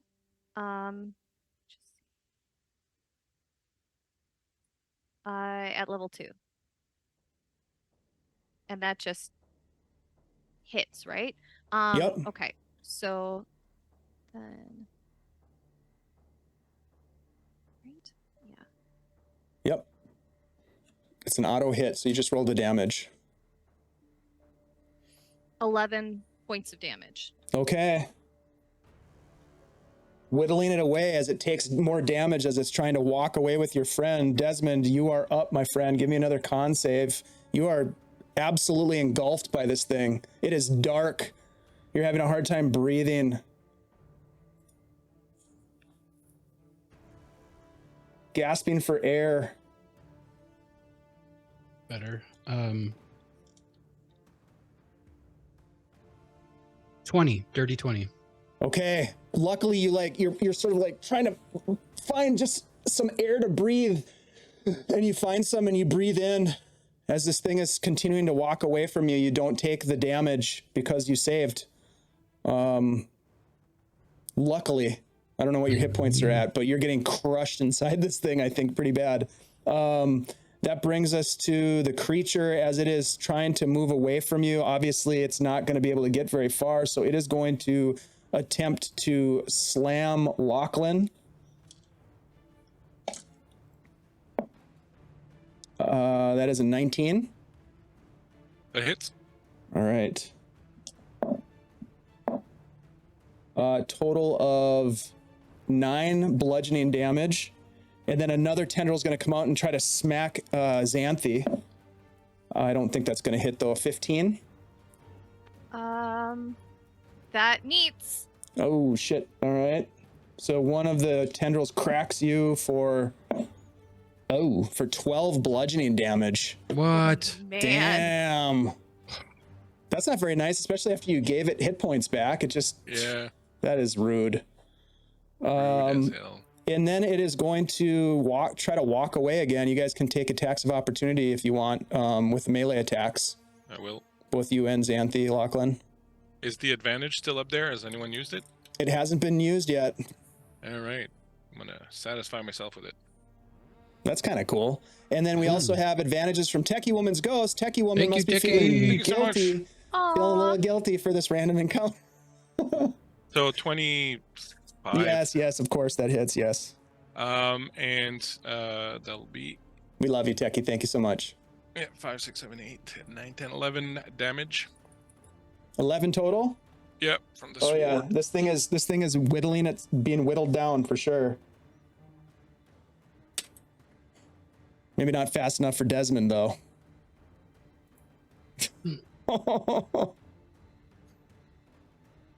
Sweating. Xanthi, were you going to take an attack of opportunity as well? It would have to be a melee attack. We have a dagger. Sure. Yeah.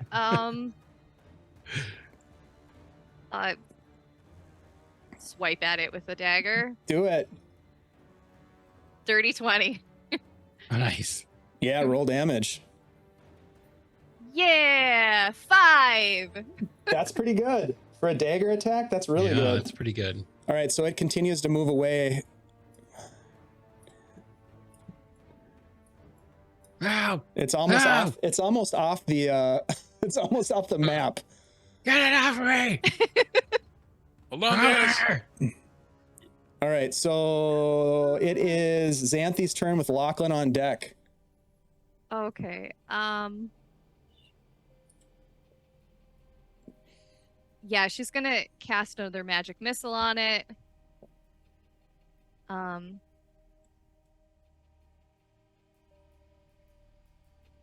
Take it out. For God's sake.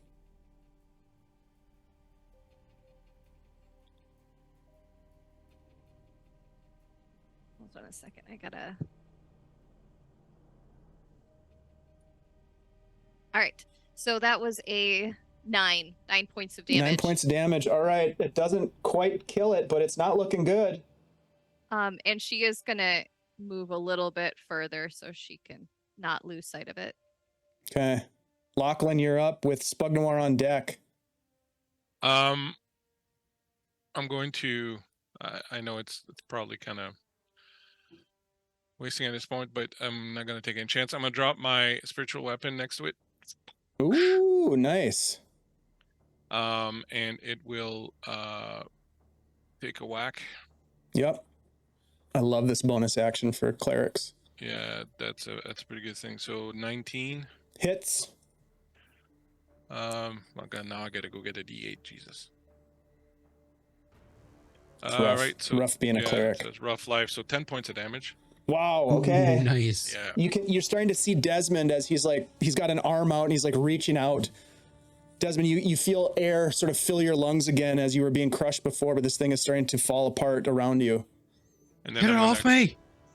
Come in, Des. Hold on. I'm gonna come in at him with the sword. I'm gonna take another advantage. 16 plus whole bunch. 16 plus 6, so it'll hit. Yep. And it'll drop. Man, I can't wait to get a feat. 5, 6, 7, 8, 9, 10, 11, 12 damage. Whoa, Yes. The nice. sword. Tell me how you kill this thing and release your friend from its grasp. Jesus. So after the hammer hits it, I'll just kind of run up to it and, kind of in my head wanting to keep it there. I'll be like, this, and I'll come in with the sword and I'll sort of try to pin through it and pin it down into the ground to kind of try and stop it. But then as I do, it shakes and then it stops moving right away to start fucking hauling, trying to pull Des out of there. Des, you're just fighting your way out. You reach buddy. up, Lachlan grabs your arm and kind of pulls you out. Plant! Big plant! Jesus, even the plants are pissed off at you, Des. Come on, man. Do you think He's it was just the wide-eyed. doll? Is it the doll? I think it broke my arm. Oh god. Was the doll? Was it the doll? No, the doll is still in the bag.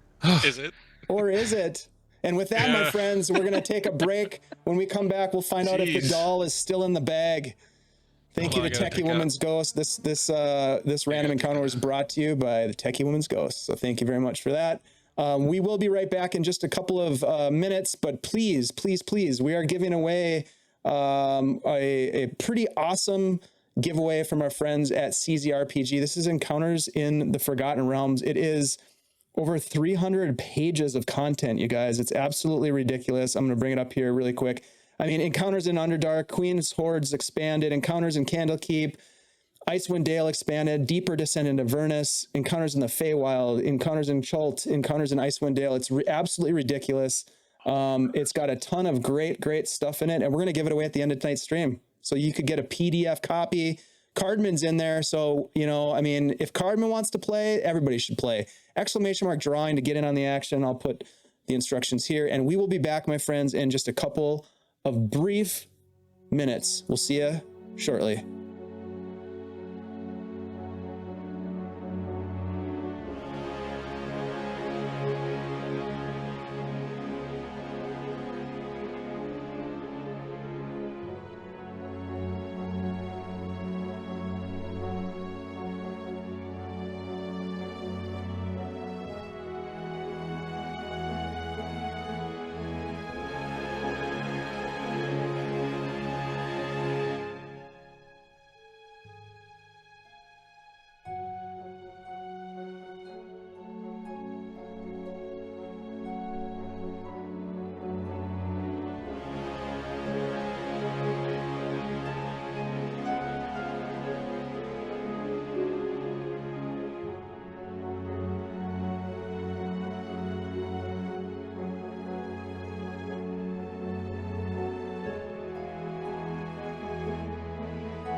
All right, here we go. We're back, everybody. Thank you so much for hanging out with us. Highly, highly recommend you get in on this really special giveaway tonight. The encounters in the Forgotten Realms is absolutely ridiculous. And CZRPG, we thank you, Christian and his team. They're so cool, great friends, and yeah, they are very generous. Also, wanted to give folks a quick heads up. GaryCon's coming up next weekend. I'm going to be there. A bunch of other folks are going to be there. We're going to be playing games. If you're going to be there, contact me. Let me know you're going to be there. I'd love to connect with you. It'd be fun to hang out and get in a game with you. I'm going to be running a Ravenloft Curse of Strahd game, and there's 10 people in it. So I'm a little freaked out. It's going to be interesting. We'll see how it goes. They're all level 0 characters, so I think it's going to go fine. They'll kill Strahd right away. I think it's going to go great. Level 0, baby. You guys thought you had it bad at level 2. These guys are literally, I'm not even joking, level 0. Level 0? Is that even possible? They're commoner stat blocks. What? So they like don't have any abilities or magic or anything. Nothing. It's not Curse of Strahd. It's Run from Strahd. Yes. All right. You remember, Andy. You remember Just what it was run like. away. Just run away, and it's See how long you make it. At least you were a paladin when you were in my until the castle eats curse. Yeah. Anyways, it's not just Strahd. It's true. They should call it Curse of Everything and Strahd. You're not wrong, my friend. Yeah. Anyways, we're gonna have a good time. Lots of fun. Gary Con, just for Praetor Rejects knowledge, Gary Con is a conference in Lake Geneva. This is the celebration of Gary Gygax and a life well played, the father of Dungeons and Dragons, who actually wrote with others the content that we've been playing in Hamlet and the Moat House, and we're on our way to Nulb. So anyways, we'll be there. Hopefully you'll be there too, and we'll see you there. All right, let's jump back into this game, you guys. I would like to play some more Dungeons and Dragons before the night is out. You have just barely, I would say, saved your friend Desmond from being completely engulfed by this creature that arose from the night. It is still raining. There's still thunder crackling across the sky, crashing. There's still rain pouring. There we go. And you are now sort of picking up the pieces, Desmond having been sort of spit out and pulled out of this mass of vegetation. What are you guys going to do? You have not gotten through the night yet. This was just the first watch. We're not going to make it. What was that thing? I don't know. Some sort of... angry plants. Yeah. Did you get up to go pee in the bushes and this thing attacked you? I mean, I think I went a little bit inside the plant. Ooh. You are soaked. Maybe Xanthi should use her prestidigitation to clean you up.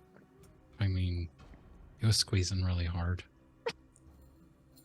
I'm just kidding. I think my arm is broken though. It's very disturbing. Is anybody else injured? Or just Lachlan, really- did you get hits? I got a hit, Really but messed up. not too bad. If I manage to get at least a little bit of sleep, I'll be okay. Okay. Let me just. You know what? I'm gonna walk over to Des, and I am going to put a hand on his shoulder and then put a hand on my own shoulder and try to twin spell a heal. I'm pretty sure it works. Yeah, I'm pretty sure that works because it is a targeted spell for one individual. That's pretty sweet. All right. So I take one spell and I cast it twice. Actually, you cast it. Yeah, you do, but I think you just roll once for the heal, and then they both get it. They both get that much healing. Let me double check I'm new to the twin spell. Target a second creature within range spell with the same spell as long as the spell at the level speed. Yeah, it works. But you just roll once and they'll both get the same amount of healing. Oh, okay. Yeah, okay, cool. So then, Des and I, both get 8 points of healing. Wow, nicely done. We have our healer, folks. Oh, that's better. You know, right? I feel better too. Is everybody we should- okay? Desmond, are you Should- okay? Spug runs up and like, Yeah, I'm all right. Bit shaken, but I'll Is be this- fine. is this part of the curse? I mean, now that you mention it, I, you know, maybe I'm just really unlucky when I'm traveling. I've been attacked by bears. I've been shot many times in the chest with arrows, like in serious places with arrows. I know, I've healed you a lot. And then a plant just tried to eat me. Maybe you should be sedentary. Yeah. I mean, you could retire. So, Should Des, just stay in maybe, the inn, play cards all day. maybe you aren't. I mean, it's not that you're unlucky. Maybe you're lucky because any other person would have died by now, and you haven't. So, that's got to be lucky, right? I guess Yeah. that's one way of looking at it. But he's look at how old he got from that curse. That doesn't seem All lucky. right. You're not helping. Sorry. Maybe Right, I you're don't not look that unlucky. old. Maybe one of us is a bad luck charm for you. I don't believe in It's not me. charms. Maybe I do believe in charms. Maybe I just need to find the right charm. Hmm. Do you think Yeah, it's well, safe to well- sleep here? Because I I need would to go give back you to my sleep. charm, but it doesn't come off. And she just kind That's of like alright. clinks at her bracelet. You don't have to give me anything. What is that? Go get some sleep. What is that bracelet that you're wearing? Maybe It's just some coffee. Oh, it's you know, it's just lucky. My But you can't take it Um, off? mm-mm. I don't even think it has a clasp. Isn't that weird? She It's just like- always on.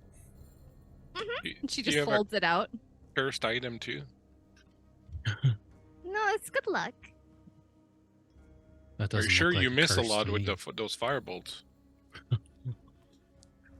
Uh-oh. That is true. I don't know. Do you think it's unlucky? And she thrusts it underneath your nose. I And check it out. it's like this beautiful silver bracelet that has a big yellow stone in it that is actually quite close to her eye color. I was just gonna say, it's like your eyes. And you know how you got this thing? So I've always had it. Did like you get it from you- Lulu? From when you were born? I think so. I mean, she said it was special, and you know. So You've But wait never a minute, taken it so- off, ever. Not ever.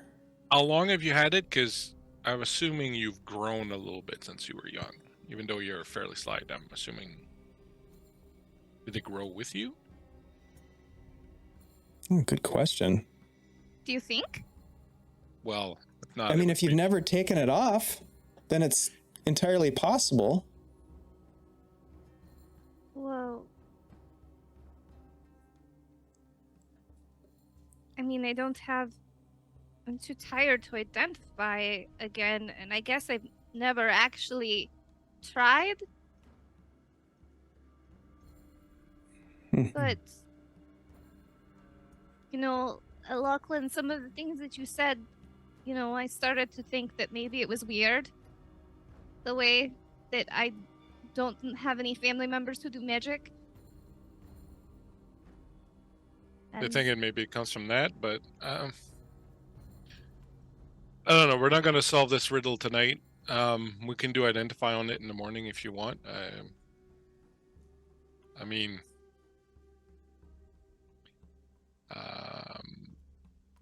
You know, Maybe that's- Xanthi, the longer I know you, the more it feels a little bit like reaching into that bag where no matter how far you reach, there's still always more space and more stuff to find.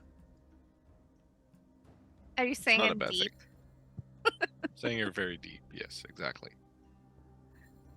No, thank you. I No think problem. Yeah. Get some sleep and you know, we'll see about doing an identifier or something on the morning, but I'll stay up if you guys want to go and catch some Z's. All right. Look out for giant fucking crazy bushes. Yeah, no one go off by yourself. I have an unfailable trick for that. I just don't go and check out what makes the noise. Mm-mm. Always be very quiet and like don't make noise and hide. Well, I thought I was sneaking up on them. Then I fell over. And it ate you. Yeah. Maybe if there's something that has to be investigated, let the other people know before Right. you I just before you go. I thought it was this tree. And no Was. big deal. And then it turned into a big deal. See, Spug, So- that's what I was saying. It's boring until it's terribly not boring. This is dangerous. Yeah. Yep. Yeah, it is. Remember at the beginning when we told you it was pretty dangerous? Yeah, but I thought you were just trying to say that to make me nervous and like kind of, you know, like haze me a little bit like, oh, here's the new guy and we're going to kind of make him, you know, a little scared and like kind of build it up. But you guys almost got crushed by rocks. There's a ghost tower. And then this whole thing, we're lost in the woods. And then there's some sort of like tree thing that tries to kill you. It's And we're just trying to real. get to the next village. Honestly, know, right? Like farmers do happens. this every day. it happens so often. I'm surprised other people haven't seen this 20 times already. Yeah. Yeah, you know, you say that, Lachlan, but I heard a few things while I was in town. I heard that there was a lot of banditry on the road, the low road. Now I know we're trying to make our way through the forest here, but this trail sucks. It's not even a good trail. Like we've lost it 10 times or more. That's true. I thought it was going to be like a better trail because it was shorter, but Mm-mm. I guess there is a reason why no one is taking this trail. Can you But then bake? Spug, can you bake?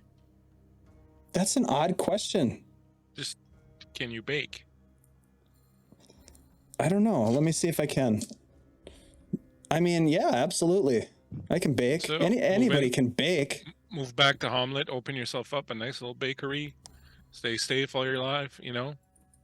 Worst case, maybe, Not across the street from our coffee shop, though. yeah. Unless you're Well, gonna supply us with goods. Yeah, if I make some nice Partnership, maybe. muffins, All right, but don't kind of could- like start. Oh, now we're selling coffee too. no, I could never All right, compete I'm with just an messing with you. I'm going to endless bed. pitcher of coffee. I mean, how can you compete with that? Always the same quality. Oh, the that's key. true. It's consistently. I could do amazing. lattes. I could do. All right. What Just the kidding. I'm fuck just is a kidding. latte? Just kidding. I would never compete with you guys. I want to be part of the team. And that's why when Desmond was in trouble, I just jumped up and started slinging spells. Yeah, good job with that. Thank you. Anyways, I'm going to bed. Yeah, me too. I feel beaten and battered. I'm And- exhausted. Not great. You guys, I didn't want to say it, but I miss Norb. Good night. She just like curls up and like starts quietly crying. During my my shift, I'll continue working on my little drawing that I've been doing for that little fire saver. Yeah, you I think you made a roll last week for it. So why don't you give me another roll? This is with your I think you rolled with proficiency because you're doing kind of like a smithing. Yeah, kind of approach to it. Yeah. Ooh, 18 plus whatever my thingy is. Yeah, that's a success. So give yourself another success as your design is really starting to come to into view. You're starting to really visualize this thing. And remind folks what it is. Yeah, so I'm trying to build, and it's great that we have that, haversack now, because we're actually going to be able to carry it if ever we build it, but I want to build like a little metal frame that's going to allow us to build a fire, but it's going to keep the light from spreading out too far, and it's going to dissipate the smoke so that we can have a fire and be a little safer at night. I'm calling it a hibachi. It's going to have a grill. Is that dwarven for something? A hibachi? It's dwarf for grilled meat. It's going to have a little grill so we can grill our meat. It was invented by a dwarf named Foreman. Where are we going to get the meat? I know Dwarvish. I've never heard that before. Well, we're going to get the meat because we got, Xanthi's bag now. We can, put meat in it. Foreman doesn't sound like a dwarvish name, just saying. Are you a dwarf? Good night. Yeah, shut up and go to sleep. Sheesh. Hear a little snore from Xanthi. All right, But it's so a cute snore, right? of course it Yes. is. It's adorable. Everybody goes to sleep, all right? Except for Lachlan. Lachlan stays up. Lachlan, give me a perception check. And Wandering, give me a D12 roll. Exclamation mark D12, please. Wandering through the night. What else could possibly happen tonight? I'm sure there's What nothing else. Could possibly have 15. Okay. I'm not seeing a D12. Oh, there we go. All right, an 8. Okay. Well, at least it's not a 12 again. Lachlan, throughout the evening, you're sketching, you're kind of working on your design, and you also hear a hooting of the owl. That fucking owl again. I mean, you don't know if it's the same owl. I'm pretty sure it is. Always the same owl It's the same owl. Same one. It's the same one. following us. You hear I knew thunder crashing in the distance. You can see lightning. You get the sense, given your sort of stormy intuition, that the storm is sort of passing by you, headed to the north. And you're starting to see maybe even just glimpses of stars in the sky through your watch. Well, Stormcrow, I take comfort in your presence, but it's going to be good to see you wandering over there helping other people for a while, just so I can dry my underwear. And your watch goes relatively unimpeded. See, I don't know what the fuck Des does. Like, it's so easy. You just sit here and then nothing happens. And who takes the final watch? Xanthi? Yeah, it's me. And she'll pull out her notebook and she'll start doing her travel log, with sketches, of this shambling mound creature with one of Dez's hands sticking out of it. And she details this creature that attacked us. Before I go to bed, as I'm kind of trying to roll over and I see Xanthi pull out her book and all that, I'd be like, hey, Xanthi, can I ask you a question? Sure. It's a little embarrassing, but before Norb died so horribly, we talked about him. See, I've done a lot of things in my life and I've learned a lot of things, but my family didn't put a lot of value in learning how to read and write. And the sort of semi-pirates that I shipped off with, they really didn't care about reading and writing either. So I never really little embarrassing. But I never learned how to read and write, and well, I was wondering if you'd be willing, when we have the time. Like I don't want to pester you about it, but when we have the time, if you'd be willing to maybe show me a little bit, just so that I can at least, read the menu. I would love to. It's nothing to be ashamed about. Lulu didn't like school either. She wouldn't even let me go. So I had to learn everything at home. So I can show you how. And she like turns the book around, and you see like a variety of the creatures that have attacked us. Like, with what looks like script next to it. I have a whole travel journal that I've been working on, so we have pictures. And so that's, sometimes that's easier to follow when you're learning. And you have a journal from before you traveled? So why would I have a journal before I traveled? I don't know, just, I thought maybe it was something you kept too. I don't know. I mean, I don't journal, so I don't know why someone would, so I just thought maybe it was something that you did before. We could have looked in there if there was any clues about, some of the things about you. Well, it's not like I've wonder about. forgotten something. No, but sometimes, we think something doesn't really have much meaning, and, we kind of forget about it, and then later, maybe it would be useful to be reminded, because at the time it didn't mean anything, but now it's got meaning. Like I certainly didn't think that storms meant anything until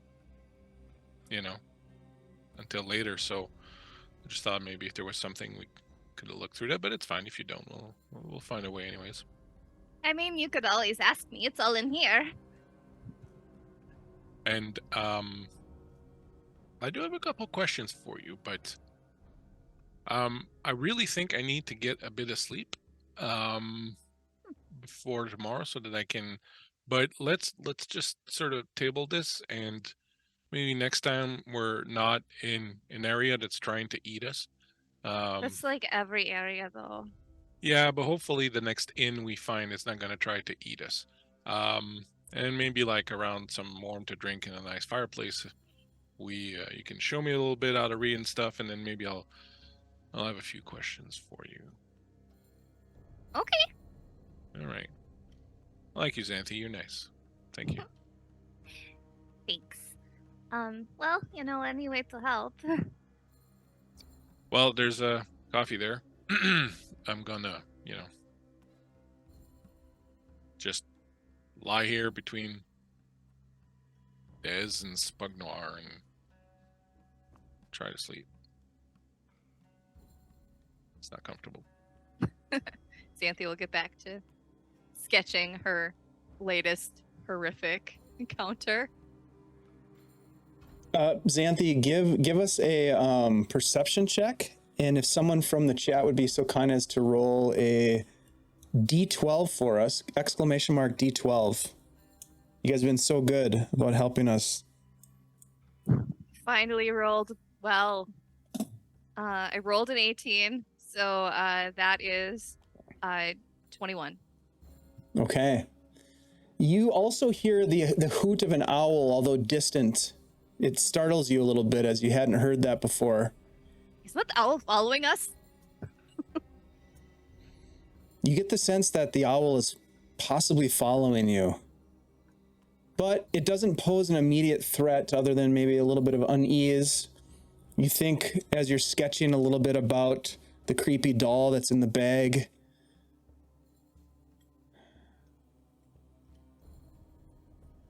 Or is it in the bag? You're not sure. You wonder for a minute. Lachlan said he put it in the bag. Schrodinger's doll. Possibly. But other than that, you don't have any sort of encounters in the night, even though you're probably, while sketching, heightened alertness to any sort of sound that might be nearby after the near-death experience that your friend Desmond had during the first part of the night. will definitely write down in that journal, owl stalking us, ? I will let you know next session. Fair. The sun begins to break through, albeit in places, through the cloudy sky above you. The rainstorm has subsided somewhat. There is still a bit of a light drizzle, but you get the sense that with this northerly wind that it's blowing the storm to the north, and you are starting to get a little bit of relief from the rain. The sun starts to shine through the clouds a little bit in the rain. Eventually, as your friends start to wake up, the rain ends. Although the mist hangs heavy across the landscape, you can see where you are right now with this little lean-to that you guys built as you're all waking up. You can see that there's this beautiful vista behind the rubble of this tower that showcases a valley that's shrouded in mist and clouds, but quite breathtaking.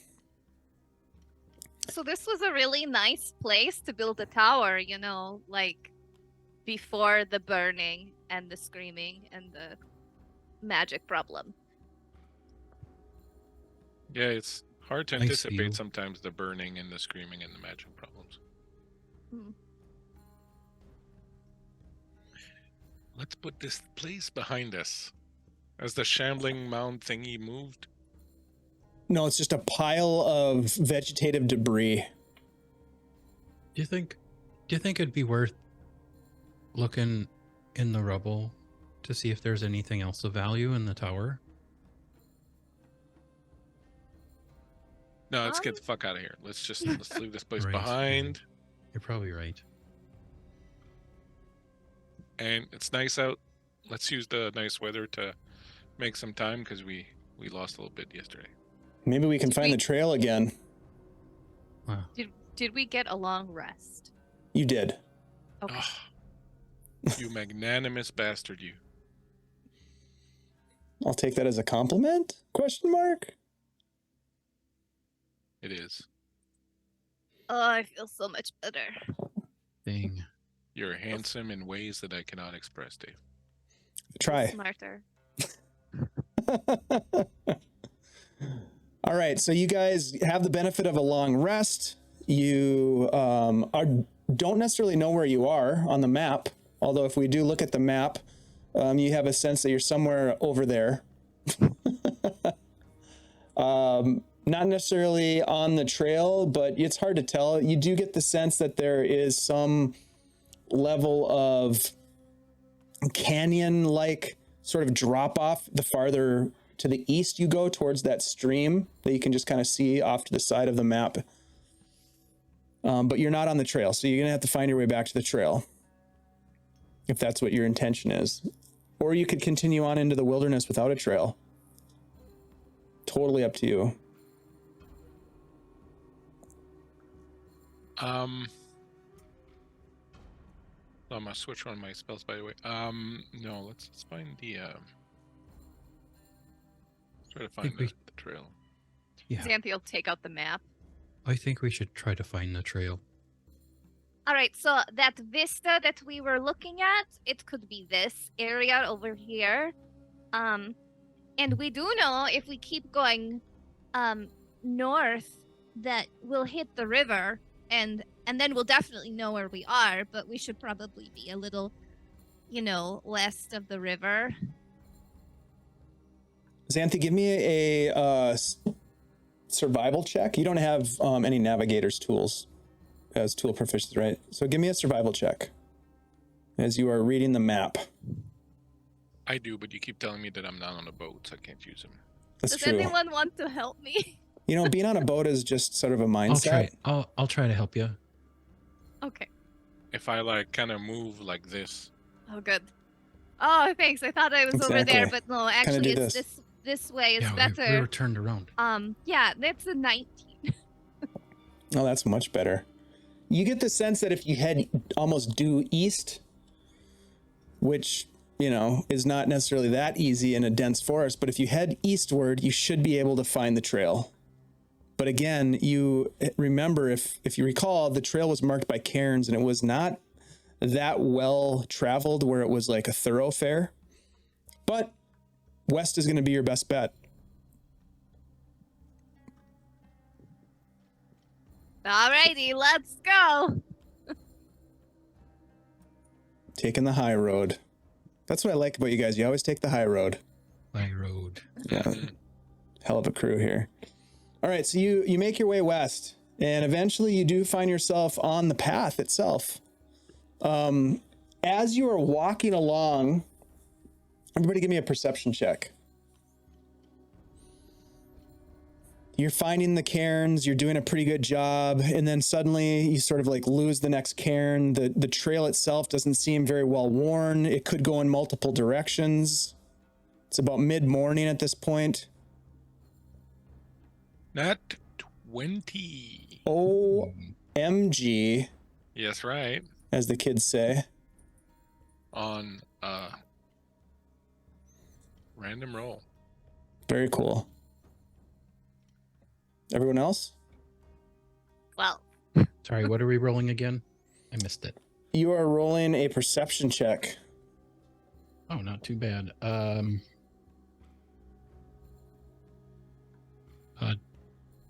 Dirty 20. Very nice. The kids don't say that anymore? Oh man, I'm so out of the loop with the kids. All right, so as you are moving back towards the trail, you find the cairns, you're following the cairns, and you kind of look up. Both Lachlan and Desmond, you can see that on this hillside where there's a bunch of trees that looks as though a landslide or a rock slide had toppled these trees over. They're all sort of like facing down slope, and they're denuded of vegetation. They're just the trunks of the trees. But you can see up this escarpment, and there seems to be like some sort of a cave or like an entrance into something up above. Meanwhile, the trail goes off to the west.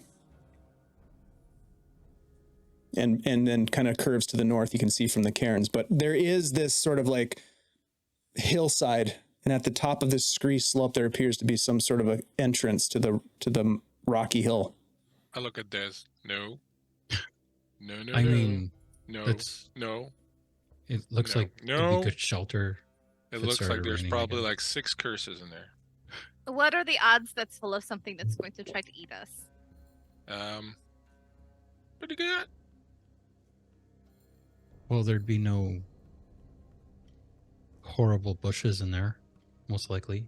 No, but it could be some horrible rock thing or a bear, another bear, a family Ooh. of bears. As There. you say that, Lachlan, you hear this sound overhead. Oh, not again. What the hell was that? Wasn't that a griffin? What was that? And you hear it again. Do we Does it see sound anything? like the griffin that Norb hugged before? Not really. I mean, it's hard to tell. It's been a little while. You don't think so, but then you see something flapping these wings. Get in the cave! Should we take cover? They just We need to find runs for the cover. cave. Pterodactyl. Well, okay, so first of all, the cave is kind of up this slope, so you'd have to scramble up this slope to get to the cave, which you can totally do. Your perception check was pretty bad, so you just hear it. You don't know where it's coming from. The other two of you, Lachlan Roll a 20. and Desmond, who sort of like are cued in on this, you hear this,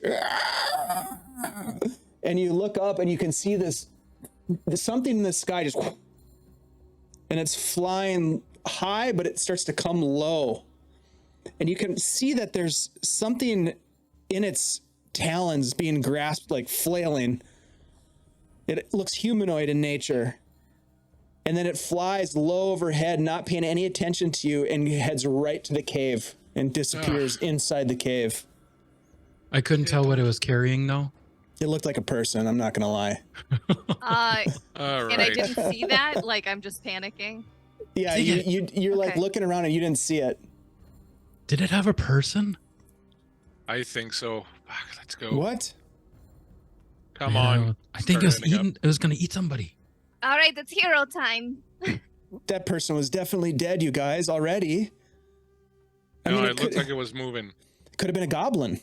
He could have been mostly dead, but It could have been a mostly gnoll. dead's all right. It could have been a gnoll.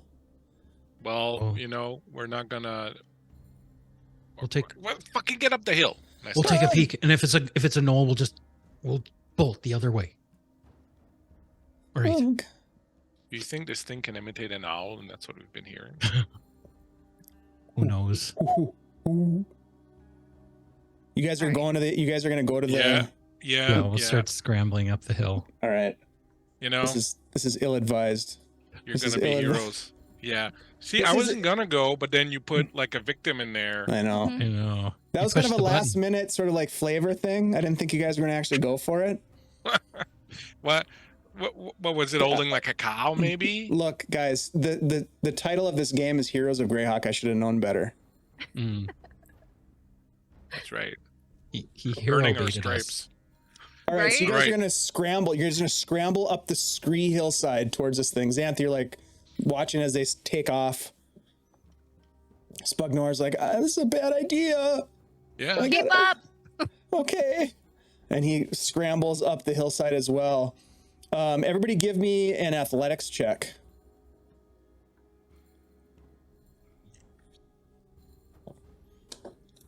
Unbelievable, you guys. I know. You could have been in Nulb like 3 sessions ago. I Yeah, know. right. How much fun would that be? I got a 15. I got 17. Wait, is this called a Cave of Death? Because if it's called a Cave of Death, we're not going in. Yeah, we're in a totally Yeah. different module now. Thanks, Carmen. Also got a 17. Thanks for the heads up, 17, buddy. very nice. Somebody give me a roll Sorry. for old Spuggy. Go ahead, Andy, give me a roll for Spug.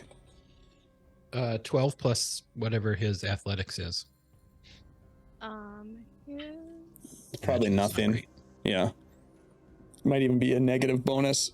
He falls behind a little bit from the rest of you, but you guys all scramble up and you can see that as you get up this steep slope that there is indeed an entrance that goes into the side of the hill.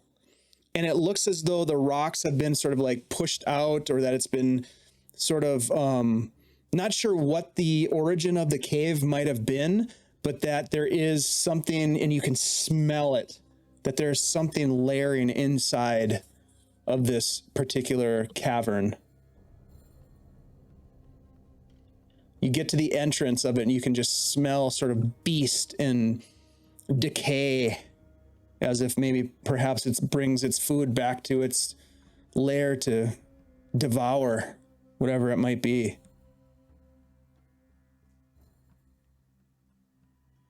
What are you guys going to do? Do we hear anything like a struggle or anything like that? You hear it's just silent. And whether that's because there's no struggle or because it's deep inside this hillside, or you're not sure, but it's dark. You can see right away that it's pitch black inside this cavern. So if No. you're going to go in, you're going to need some light. Would I have recognized what kind of creature that was? Give me a nature check.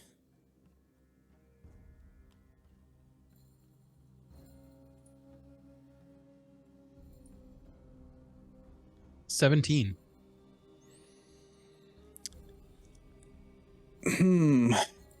You're going through your head on creatures that can fly, right? Mm-hmm. Rock, giant eagle, Horrible. vultures. Don't know anything about 'em. None of them really flying dogs. Ducks, did you like say? snakes. Doves. Oh, Griffins. fly. Yep. Doves. Sounds like doves crying. Could be a griffin. You're not sure. But it was big. It didn't look like a bird. I'll give you that. All right. Well, Are we you know, going in? Yeah, we're going in. There's a good chance this thing is terrible and awful and we need to run away from it. Yeah, well, Are you You know. guys all That's prepared to do that? normal. Okay. I'll draw the moon touch sword. Xanthi Give will us a little bit of pull light. out her dagger and she will cast mage armor on herself. Des will pull his crossbow. Okay. Bug will also cast mage armor on himself. Smart. God, Spug, he's really starting to really come around, isn't he? hmm 2 days in and he's seasoned already. Like a Yeah, good he really piece of is. meat. Ooh. All Or the right, so liver. you guys are going to enter in. Now, what's the marching order going to be here? I'll be first. Okay. Let me get your tokens on the board here, and then we'll drop into the map. Who's going to go second? Des will go second. Okay. I'll go third. And I'll let Spug do the rear because he's got the most terrible armor class. It's not good. No. That's for sure. All right, so I'm going to bring up the map here for folks. As you begin, Lachlan, to lead the way inside, with the glow of your moon touch sword giving off just enough light to see ahead of you, you find yourself staring at an open cavern about 10 feet in height, about 10 to 20 feet, depending on where you are, wide. It narrows, it's irregular. You get the sense that maybe this was some sort of an erosion from water activity over millennia that hollowed out whatever this crack was in the bedrock. But none of that matters, because what you see in front of you is this pile of bones. They look to be humanoid in nature, some of them animal, but you definitely see bones of maybe elves or humans or orcs or goblinoid creatures, or, piled. To get inside, you would have to walk across these, kind of climb over this pile of bone.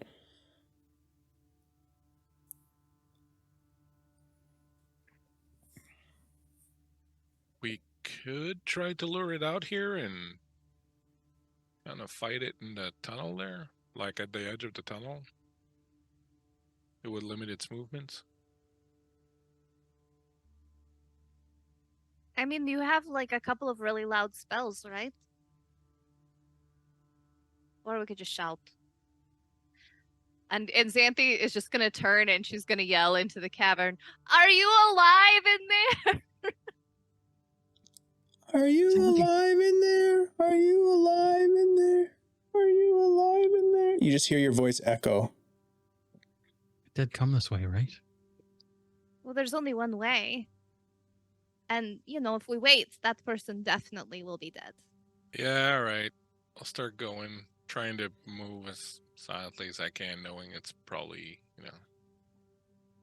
not going to happen, but... Dave, could I look at these bones? Are they like human bones? Give me a perception check. Natural 20. Whoa, nicely done, buddy. Yeah, they're all human. No, there's human, there's animal bones. There are bones that you're not sure about, but you definitely see a couple of either human or elvish skulls.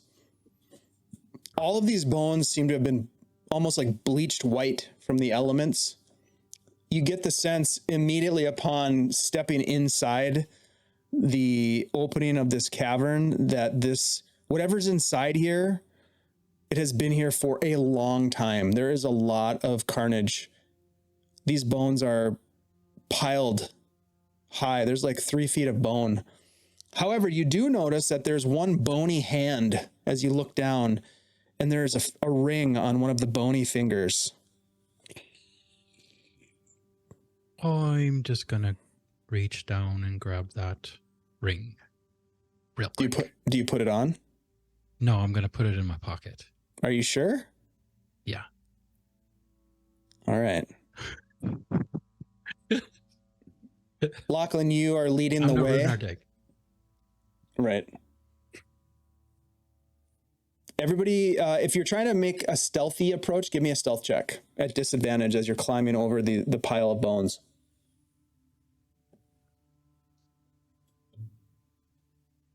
Oh, no. Xanthi's not being stealthy. Like, she's just trying to get through the bones because, 16. if it hears us coming, then it will stop eating that person. Good call. Good call. I like it. And Xanthi already screamed out to it. Yeah, she did. So- Like, there's no surprise. What'd you get, Lachlan? Ah, crap. Crap. All right, so you guys are not quiet at all as you're doing this. You are crunching your way across this pile of bones, this area that seems to be just jam packed with bones, and you find yourself working your way across. And you enter into, I will say, you make it in here, and you get into this chamber. Death.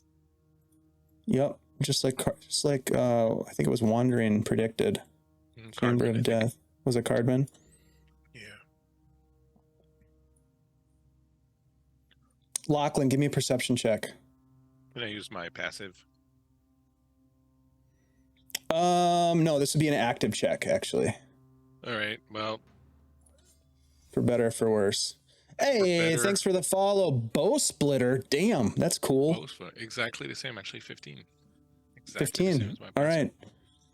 As you enter into this space, you see, give me a nature check really quick. I just want to know if you kind of understand what this thing is. 16 plus This is very important. 3, 19. 19. Okay. The best thing that I can tell you is that it looks like a winged owl bear. An owl bear that has achieved some level of evolution that allows it to fly. I knew it And was the fucking owl. it immediately sees you, and immediately I need you all to roll initiative, please. Owl, this is gonna hurt. I'll bet you And it was guys the owl. have a tough was the time owl. in here. Do they hoot? We're going at this on a wing and a bear. And I'm looking Well, it was for... fun while it lasted. Maybe we should just run. I mean, that's always an option. Give me your initiative, please. 25 to 20. Pretty good. I think I got a 22. Who's rolling for Spug? We'll have Bleak. We'll have you run Spug this time. All right. So Desmond, 22. Mhm. 15 to 20. 15.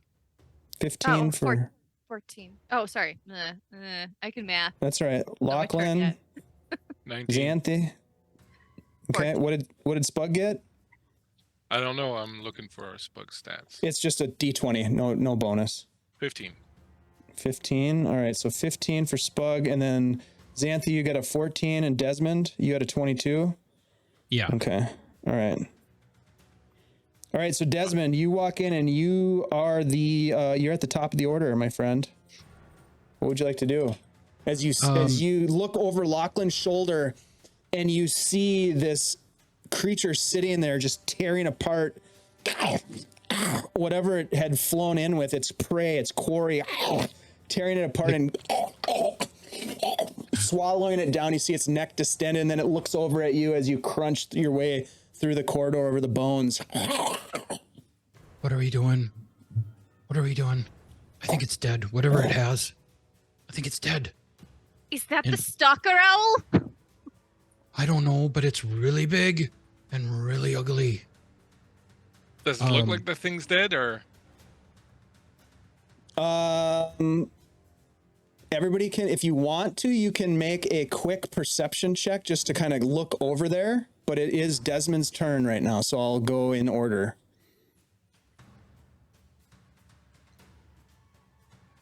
I rolled an 18 on perception. Yeah, Desmond, if this thing isn't dead, whatever it was, it wants to be dead because this owl bear, this winged owl bear just tore it up and swallowed parts of it. God. This could be a bad idea. He's gonna hold an action, and if the owlbear charges us, he's gonna fire off a crossbow bolt. But he's gonna wait and see what Lachlan thinks. Okay, you're gonna hold your action. Lachlan, it's your turn. Do we have any Well- ability to assess our situation and our chances and to be like, is this, too tough for us? Well, what did you roll for your perception check? Oh man, what did I roll for my perception? 12. Okay, we'll get to you in a second.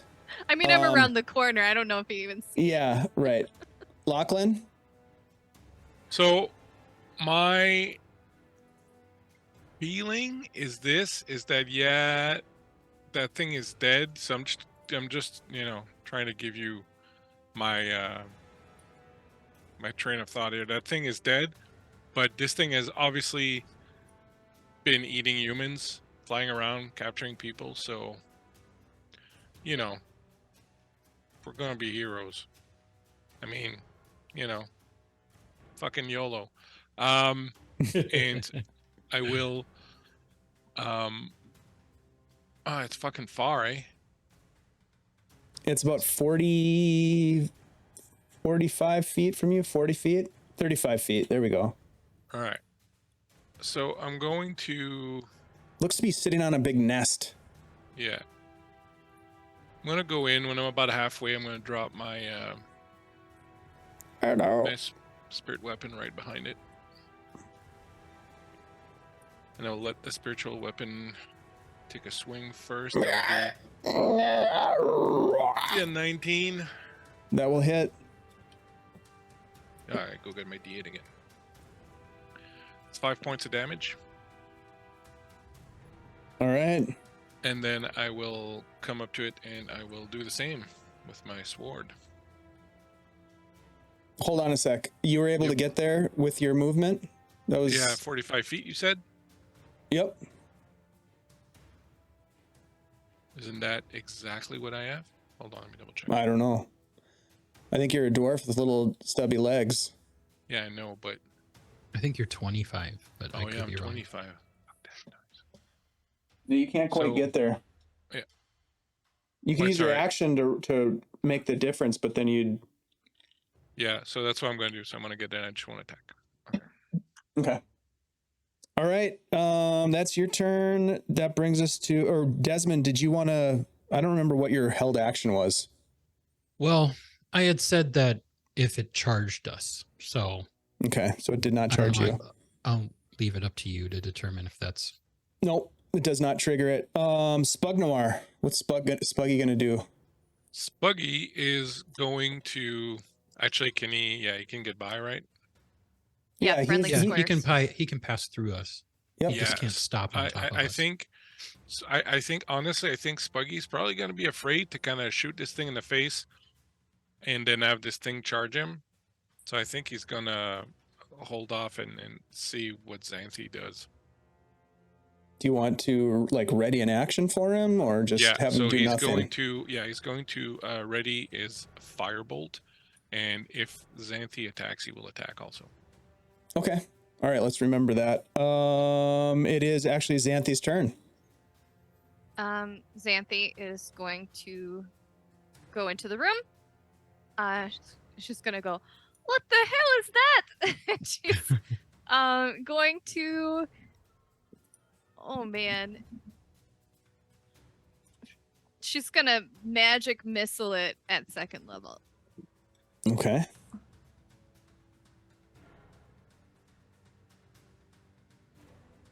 I don't like where this is on this character sheet because like it pops up thing right over where after I roll. All right.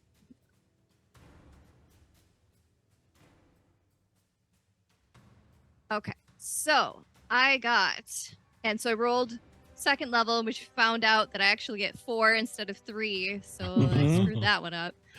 So I just got Wow. Nice. Pretty good. 15, 16, 19 Whoa. magic missile Yeah, damage. 19 force 19? damage. Yeah, I Holy rolled 5, shit. 5, 4, and 5. Nice. All right.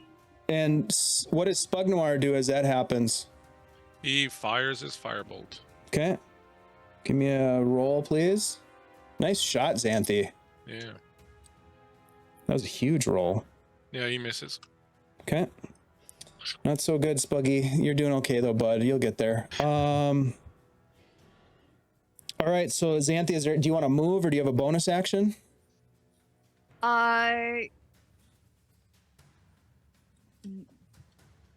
No, she'll just stay there. She's kind of Hey. in the doorway. All right. That leads us to the winged owlbear's turn. And it is going to, because Xanthi hit it so freaking hard, it is going to fly directly at her. That's Oh God, why? Dave, with this cue a charge? What do you mean? Like He with was this holding an count action. Yeah, I was holding an Oh, action to yep, see if it yep. charged us. Yep, So- absolutely. Take a shot Right. with your crossbow. Crossbow. Yep.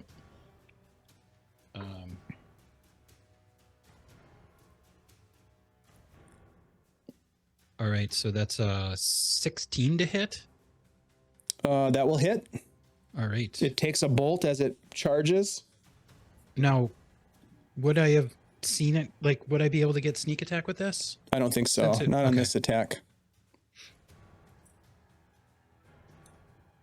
Lay. Not great. 6 piercing.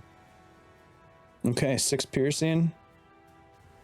As it flaps its wings and flies across the open chamber, it is going to attempt to attack Xanthi with first a beak attack, which I think is going to miss with a 10. And then it is going to claw attack with a 17. She reflexively cast shield. And does that add enough to beat it? It adds 5 to my AC, making my AC 20 for the next round. Ooh, very nice. So it comes Nice. in and tries to grab you, and you kind of throw up this shield, and it can't quite connect with you. That is its turn. That brings us to Desmond. All right. I'm gonna race around here. 1, 2, 3, 4.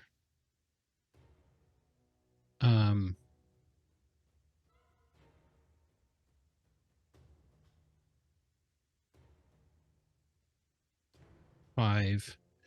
And I'm gonna shoot it with my crossbow. All right. Jesus. Not great. It was like a 9 to hit. Yeah. Yeah, that misses. Just flies wide as this is all happening. It's so fast as this thing moves across. You jump out of the way, fire your crossbow bolt. It goes wide, hits the rock wall behind it. All right. Bonus action. I'm going to yell out to Xanthi, Xanthi, get away from it. And I'm going to telekinetically shove her 5 feet backwards away from the owlbear. In which direction? Back down the tunnel? Back towards Spuggy. Okay. Hey, thanks for the sub, Arg Scott. Appreciate you. All right, that is Desmond's turn. Lachlan, you are up with Spug Noir on deck. I'm going to move my hammer over here. It's not going to reach. 1, 2, 3. Yeah, I can get 20 feet, I believe. Yeah. I, however, will reach, but what I will do is on my way there, I will drop a guiding bolt on it.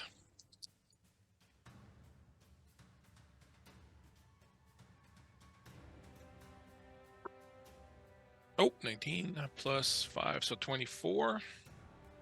24 does hit. That'll Nice. be 5d6. radiant damage. Nice. It's nice. 12, 17, 23. 23 damage? 23 radiant damage, yeah. Holy shit. Yeah, man. That's a massive blast as you come down with, is this the Moon Touch sword? No, that's my guiding bolt, sorry. Oh, it's your guide. Sorry, yeah, guiding bolt. Holy shit. All right, yeah, you blast with guiding bolt and it just howls in pain. And it kind of turns and looks at you, and you can see it in its eyes like fear and mostly fear and not much else. Because I can't think of anything else to say. It is terrified of you. What is at the end of your turn? Yeah. What does Spug do? Spug will let me go back to his stats. I think he'll fire off his magic missile. So at his Okay. level, that's how many missiles? Yep. 3, and then it's 3. 1d4 plus his magical, right, for each bolt. Yeah, Right. so roll 3d4 and add 1 to each roll. So 2, so hold on, 5, 6, 7, 8, 9, 10, 11. 11 total. Okay, this Yep. thing is not looking good. As Spug Noir hits it, Xanthi, it's your turn with the the flying owl bear on deck. Oh, all right. That worked good last time. She's gonna magic missile him at second level again.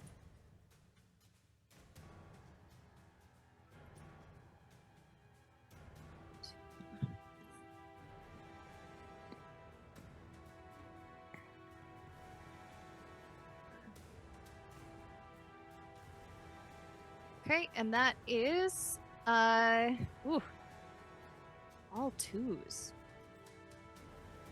So for 8. 8 total. damage this Tell time. me how you obliterate this Wow. winged owl bear with Oh, your man. amazing magic missiles.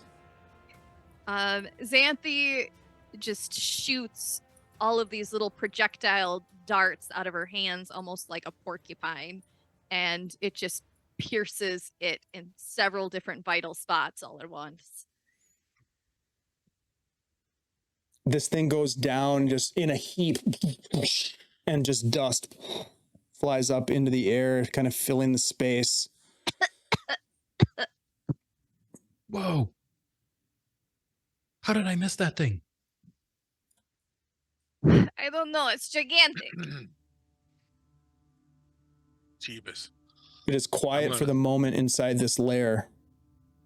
Xanthi's gonna run over to the victim and just double check to see if they're still, hanging on to life. Yeah, they're definitely not alive. They are torn to bits. Give me a quick medicine check, Xanthi. Des will go over there with her. 22. It looks like it was probably human or something humanoid-like, but it's extremely difficult to tell. It's been torn to bits. I think this is beyond my skill. Yeah, Lachlan? too late for this guy. Yeah, I mean, I could do the same. I could give it a medicine check to see, but if it's dead, I just would like to know if it's human or not. So the Can funny I thing try about to owl bears is that, like owls, when they catch a mammalian or human-like creature or, mouse or whatever, they tear the head first. That's like their favorite bit. And so the head of this creature is gone. You look at sort of what's left of the appendages, Lachlan. Give me a medicine check. Well, if it doesn't have a head, I'm pretty sure that spare the dying is not going to help. So Mm-mm. yeah, my medicine check's not that great either. It's 9. It looks like it's probably human, Yeah. but you're not sure. You can't tell for sure. It's pretty.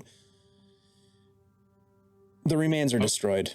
Yeah, and I'm assuming that it's too mangled to do Spirit of Dying and do anything, get anything Yeah. out of it. So, all right. Well,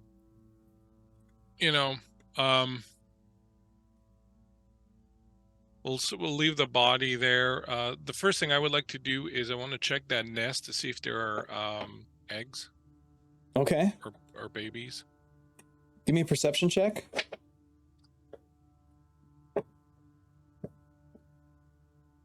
Uh, 16. There are no eggs. There are no juvenile owl bears. It is a filthy nest.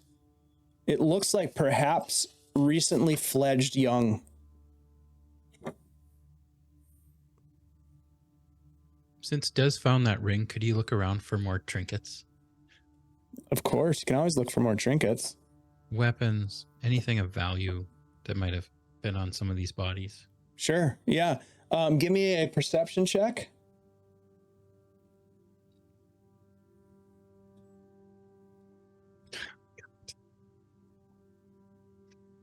Pretty bad. 7. So just kind of like looking at the way you came in, and let me go back to the map screen here for folks. So this owl bear is gone. This whole area behind Spug Noir that you came in on, you know, there are like rusted swords and spears.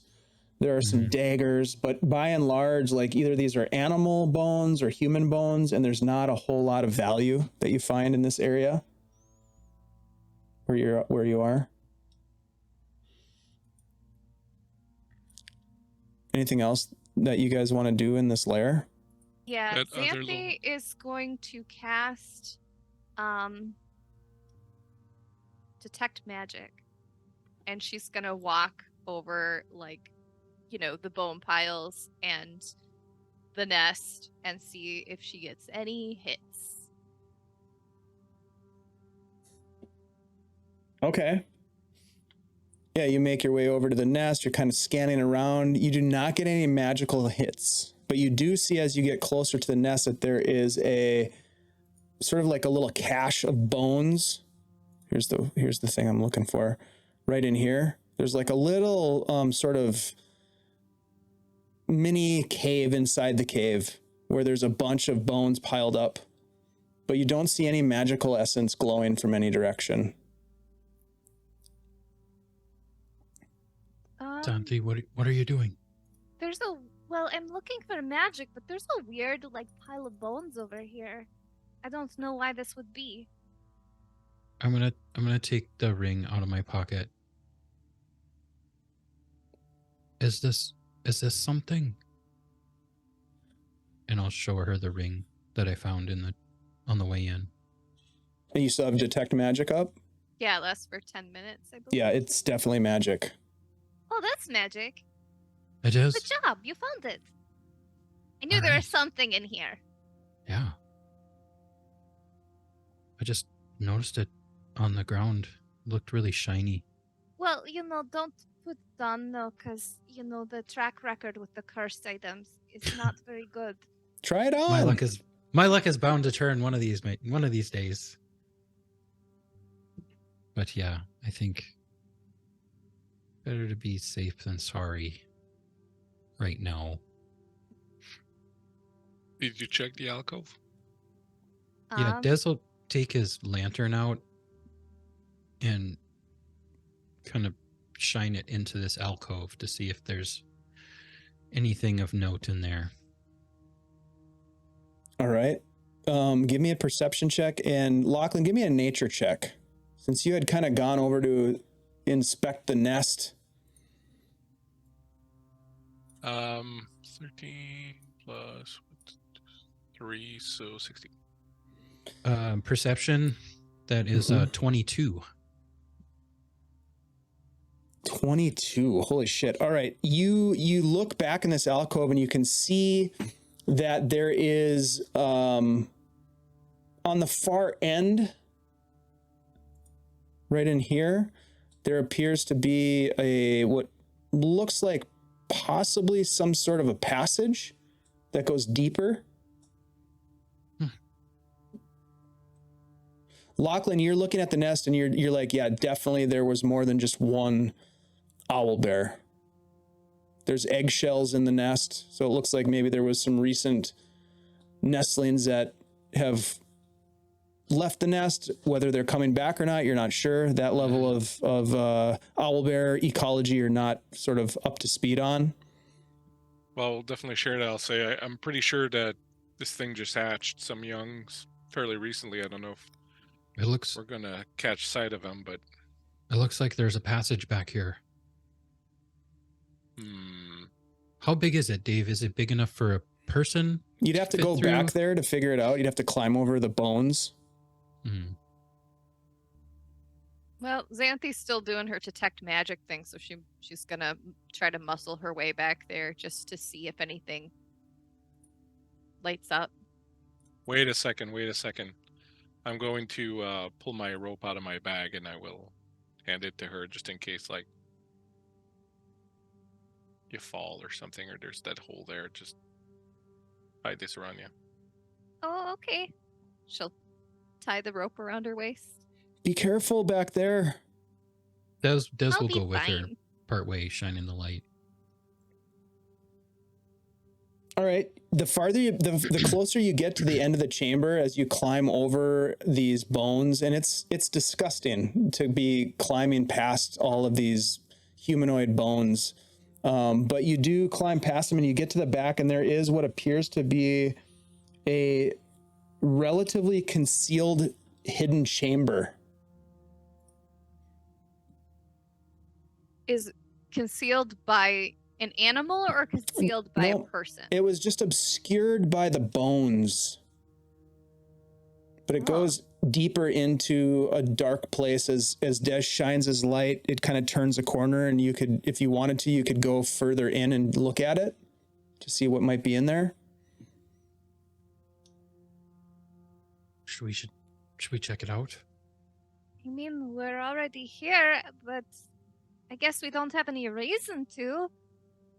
But I don't What do know. you Be think? careful. I mean, I don't know that we should go out venturing, exploring a whole cave system. We're not equipped for that. We don't have what we need. Worst case scenario, we can always come back. But if you want to just check in case, is it like just an opening to another little cave, or is it like a tunnel to some fucking underground civilization? Like, you can check it out, but I would say we're not equipped to go spelunking, so let's not get too far ahead of ourselves. okay. Xanthi puts away the dagger that she was holding, and she takes out her torch and she prestidigitation lights it. And she's gonna see what's in the opening. All right, so Xanthi moves forward and peers inside with Desmond sort of right behind her. And you can see that there is a hidden chamber. It just opens up. You're not sure if it goes deeper, but it is probably 15 feet by 20 feet, quite large. There are some bones that sort of have fallen into the space, but by and large, it's looks as though this creature had not gone back in here.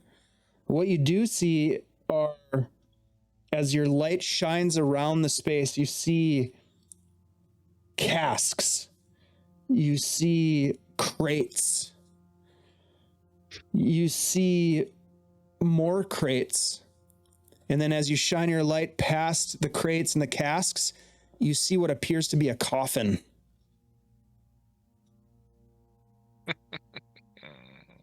What the hell is that? What you Is that got? a coffin? Why would someone put the coffin in with storage for other things? I'm gonna turn around to Lachlan. There's a room back here with crates and a coffin. Yeah, okay. Get out of there.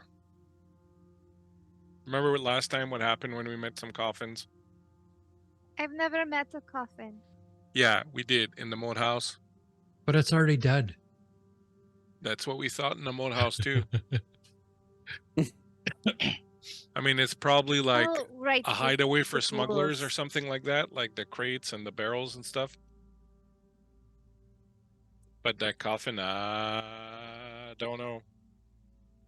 Do you still have detect magic up? Can you I don't know. see Is in it there? still going?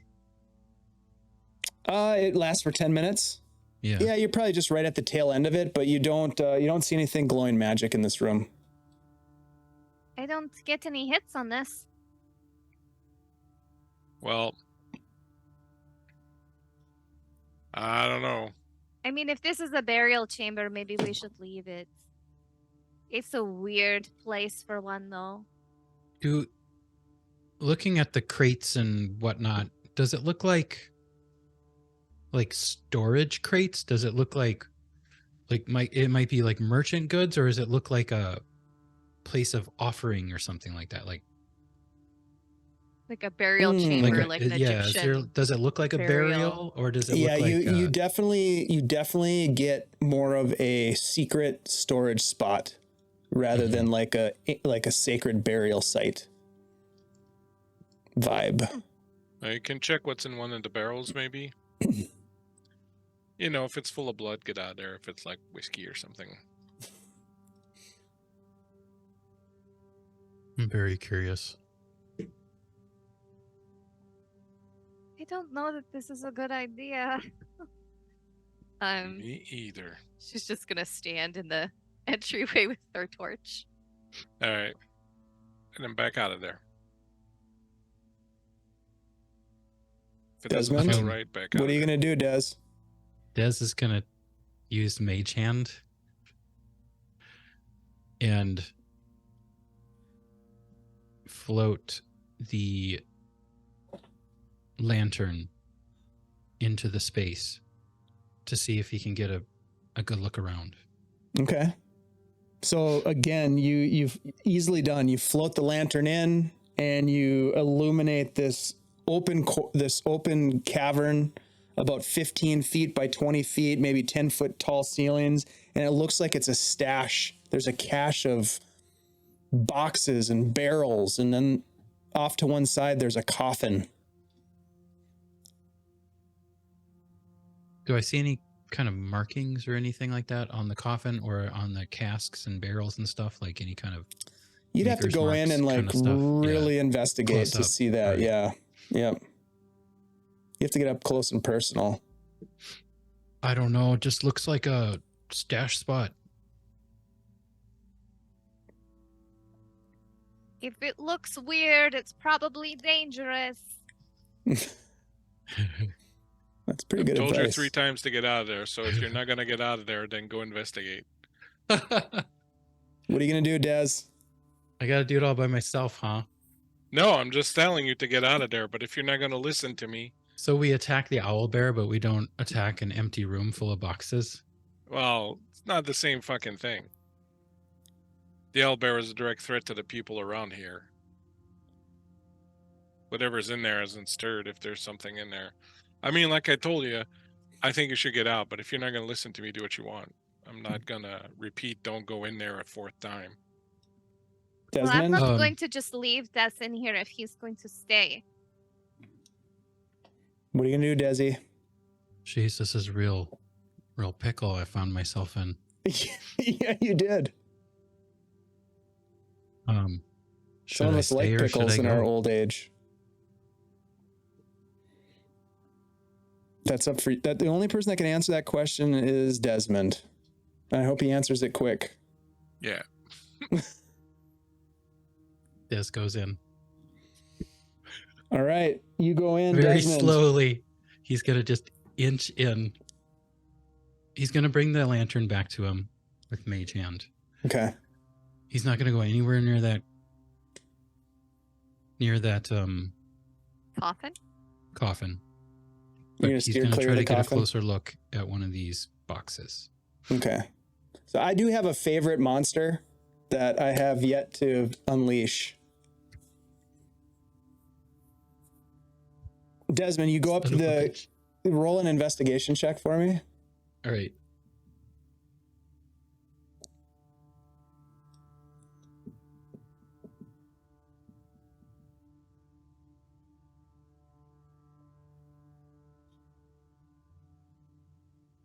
Dirty 20. Nice. You look at the casks, first of all, and you can see that there is a brand mark on it, but you're not familiar with what the brand is. They're sealed casks, so you would have to, you'd have to firkin it up if you wanted to try to open the cask. But you touch one of them and you sort of like push on it, and it's filled with liquid, wine maybe, or brandy, or who knows. There are a dozen of them. There is a smaller cask that appears to have, what languages do you speak? Dwarvish and Common. Okay, it's got some Dwarvish runes on it, but they don't really mean much to you, but it's got some Dwarven markings on it. Probably like a family name or maybe a distillery or brewer's mark. And then there are the crates. The crates are sealed shut. And then there's the coffin. But basically you've found a stash of goods that look, there's dust on them. It looks like they've been here a long time.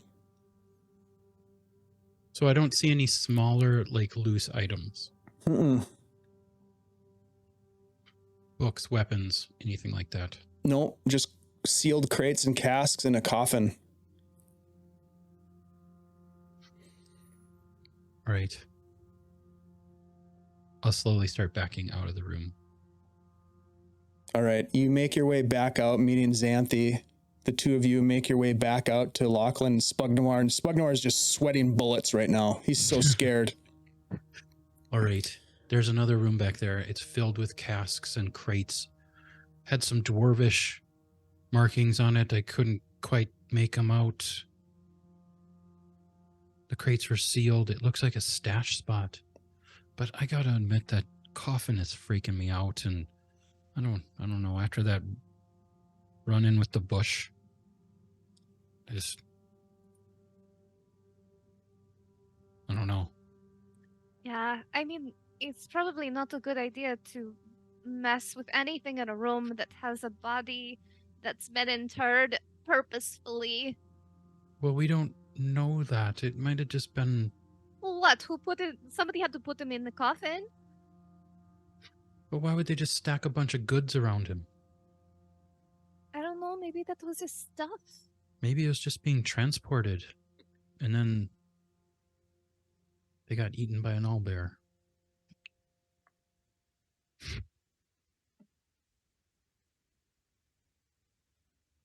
I don't know, but it's very suspicious. Let me ask you this. It is just suspicious. Because of the time and everything, and we want to be respectful. Do you think that you would try to go in and recover any of the stuff that's in this room, or is it too much for now and maybe you come back, or maybe it's just like, we don't want to deal with this? There's a coffin back there. It looks sketchy. What are you thinking as a group? Let's go around the table quick. Lachlan, let's start with you. What are your thoughts? My thoughts is we can always come back. We can push some stuff in front of that hole, put a bunch of bones in there, pile them all up, and then, come back. Xanthi, what are you thinking? That's gotta be a vampire. We should leave. Okay. Desmond, what are you thinking? All right. I am traumatized by the last campaign where we did find a vampire in a coffin. But it was not in a situation like this.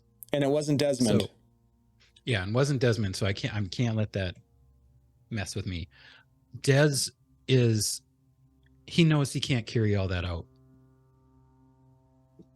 There's a lot of stuff back there. You could go look in the coffin though and just see what's in there once and for all. You said the devil. I'm not going in there by myself to look at a coffin. So what I'm hearing is you guys are going to take note of this location, and you are going to get GTFO, as they say. Yeah. As the four of you, including Spuggy, who's sweating bullets and shaking, as you make your way back out of this cavern, you emerge from the portal and you see the sun as the clouds and the mist has burned off. The birds are singing. The wind is blowing. It feels fresh as you exit this cavern of death. What was it called? Was it the Cave of Death? Something like that. Yeah, the Cave of Death. As you leave the Cave of Death, having done perhaps a good deed, perhaps drawn the ire of all winged owl bears from here to the city of Greyhawk. We don't know yet. But we will end tonight's session as the four of you emerge from the cavern and make your way down the scree field, finding the trail and continuing on your journey towards Nulb, with little to waylay you on the rest of your day's journey. You make it through to your evening camp and you set camp. You have a restful night. You each gain the benefits of a long rest, thinking, Desmond, perhaps of what you might have been able to discover inside that coffin and those crates, wondering what sort of good spirits might have been contained therein. Fitful, sweaty dreams about red crows swooping and stealing things from my campsite. It's possible. I mean, the actual red crows are out there. Inside joke. The red crows are out there. This is the same world in the same timeline. So they are out there, out and about, as they say. We will pick up next week as you are spending the last day of your journey. You will enter, or at least get close to. We'll see if you make it. There's still some chance that you might not, but we'll see if you make it to Nulb. But it is going to be the last day of your overland journey through the Gnarley Wood, and I am so excited to see what happens next week. We are also very, very excited to welcome our friend Shelly to the game. So Shelly will be joining us next week as a new hero of Greyhawk. And I'm so excited, Shelly, if you're out there, we can't wait to get you in on this game. She has a very cool character that she'll be introducing, and I'm going to leave it to her to do that part, but we will be full again with our party next week. Thank you everyone for hanging out with us tonight. We do have a giveaway, so I want to make sure that folks are aware that we are giving away the Encounters in the Forgotten Realms, which is an absolutely ridiculous amount of content. I'm going to bring it up here so I can tell you what it is. It is over 300 pages. We're going to get you a PDF if you win. 300 pages. It has content for your encounters in Chult, encounters in the Feywild, encounters in Icewind Dale, deeper into Avernus, encounters in the Underdark, Queen's Horde Expanded. I mean, this is absolutely ridiculous. There's probably, I don't know, is there something like 17,000 maps? I don't even know. That's not true. But there's a lot of them and a lot of content. Exclamation mark drawing to get in on the action. Cardman is probably going to win because we know how that works. But nevertheless, you might as well try. Let's try to dethrone Cardman tonight. Okay, this can happen. Someone else can win. It's possible. Yeah, it is possible. Thank you everyone for watching and hanging out and just being cool and being part of this community. If you want to get involved with some of the games that we have coming up, join our Discord server and get to know this awesome little community that we have. A lot of the folks that end up playing in our games are folks that we've met in our Discord community. So come on over and say hi. Let's go around the table really quick. Starting with Ashley, tell us who you are, where we can find you, and anything else that you want to plug. Ashley, go right ahead. Sure. Hey, everybody, I'm Ashley, Minnesota Muse 99 on Twitter. You can also find me on our Facebook page or join our Discord. But this is the only thing I'm doing right now, so you have to come and see me next Tuesday for Heroes of Greyhawk. Hell yeah. Thank you so much, Ashley. Love the bangs. Great look. I'm jealous. Let's jump over to Andy G3D. What's up, everybody? My name is Andy G3D here on Twitch and on our Discord server. Come check us out over on Discord. We have a good time. You can find me here on Tuesday nights playing our beloved and cursed Desmond. Aw. And yeah, you never know what'll happen. Also helping out Bleak with his amazing Shade Song. So come good. check us out on Thursdays. We have a good time. Right. That's awesome. Thank you so much, Andy. I'm so glad that you are diving into production and everything else. Really appreciate your help around here. Bleak, say hello, Bleak. Hello, Bleak. I am the Bleak Season everywhere you could possibly hope to find me, which is on the YouTube, not on the YouTube, sorry, but on the Twitter, and my own website, bleakseason.com, where I talk about all my games, including, as Andy was just mentioning, Shadesong, which we do here on Thursday nights, and currently running also Cult on Friday nights on Darling Creepshow's channel. It's a gory, scary good time playing with Dave, and yeah, back here next Tuesday doing some Lachlan Feldspar action, and it's always fun to be in the Greyhawk. The Greyhawk. So glad you're here, man. Really appreciate you bringing all the games to the channel and really bringing the creativity. It's inspiring and super fun. Everybody knows me. I'm Dave. Run games, play games, produce games here on Guild Superior. And I'm just honored and thrilled to be part of this awesome community.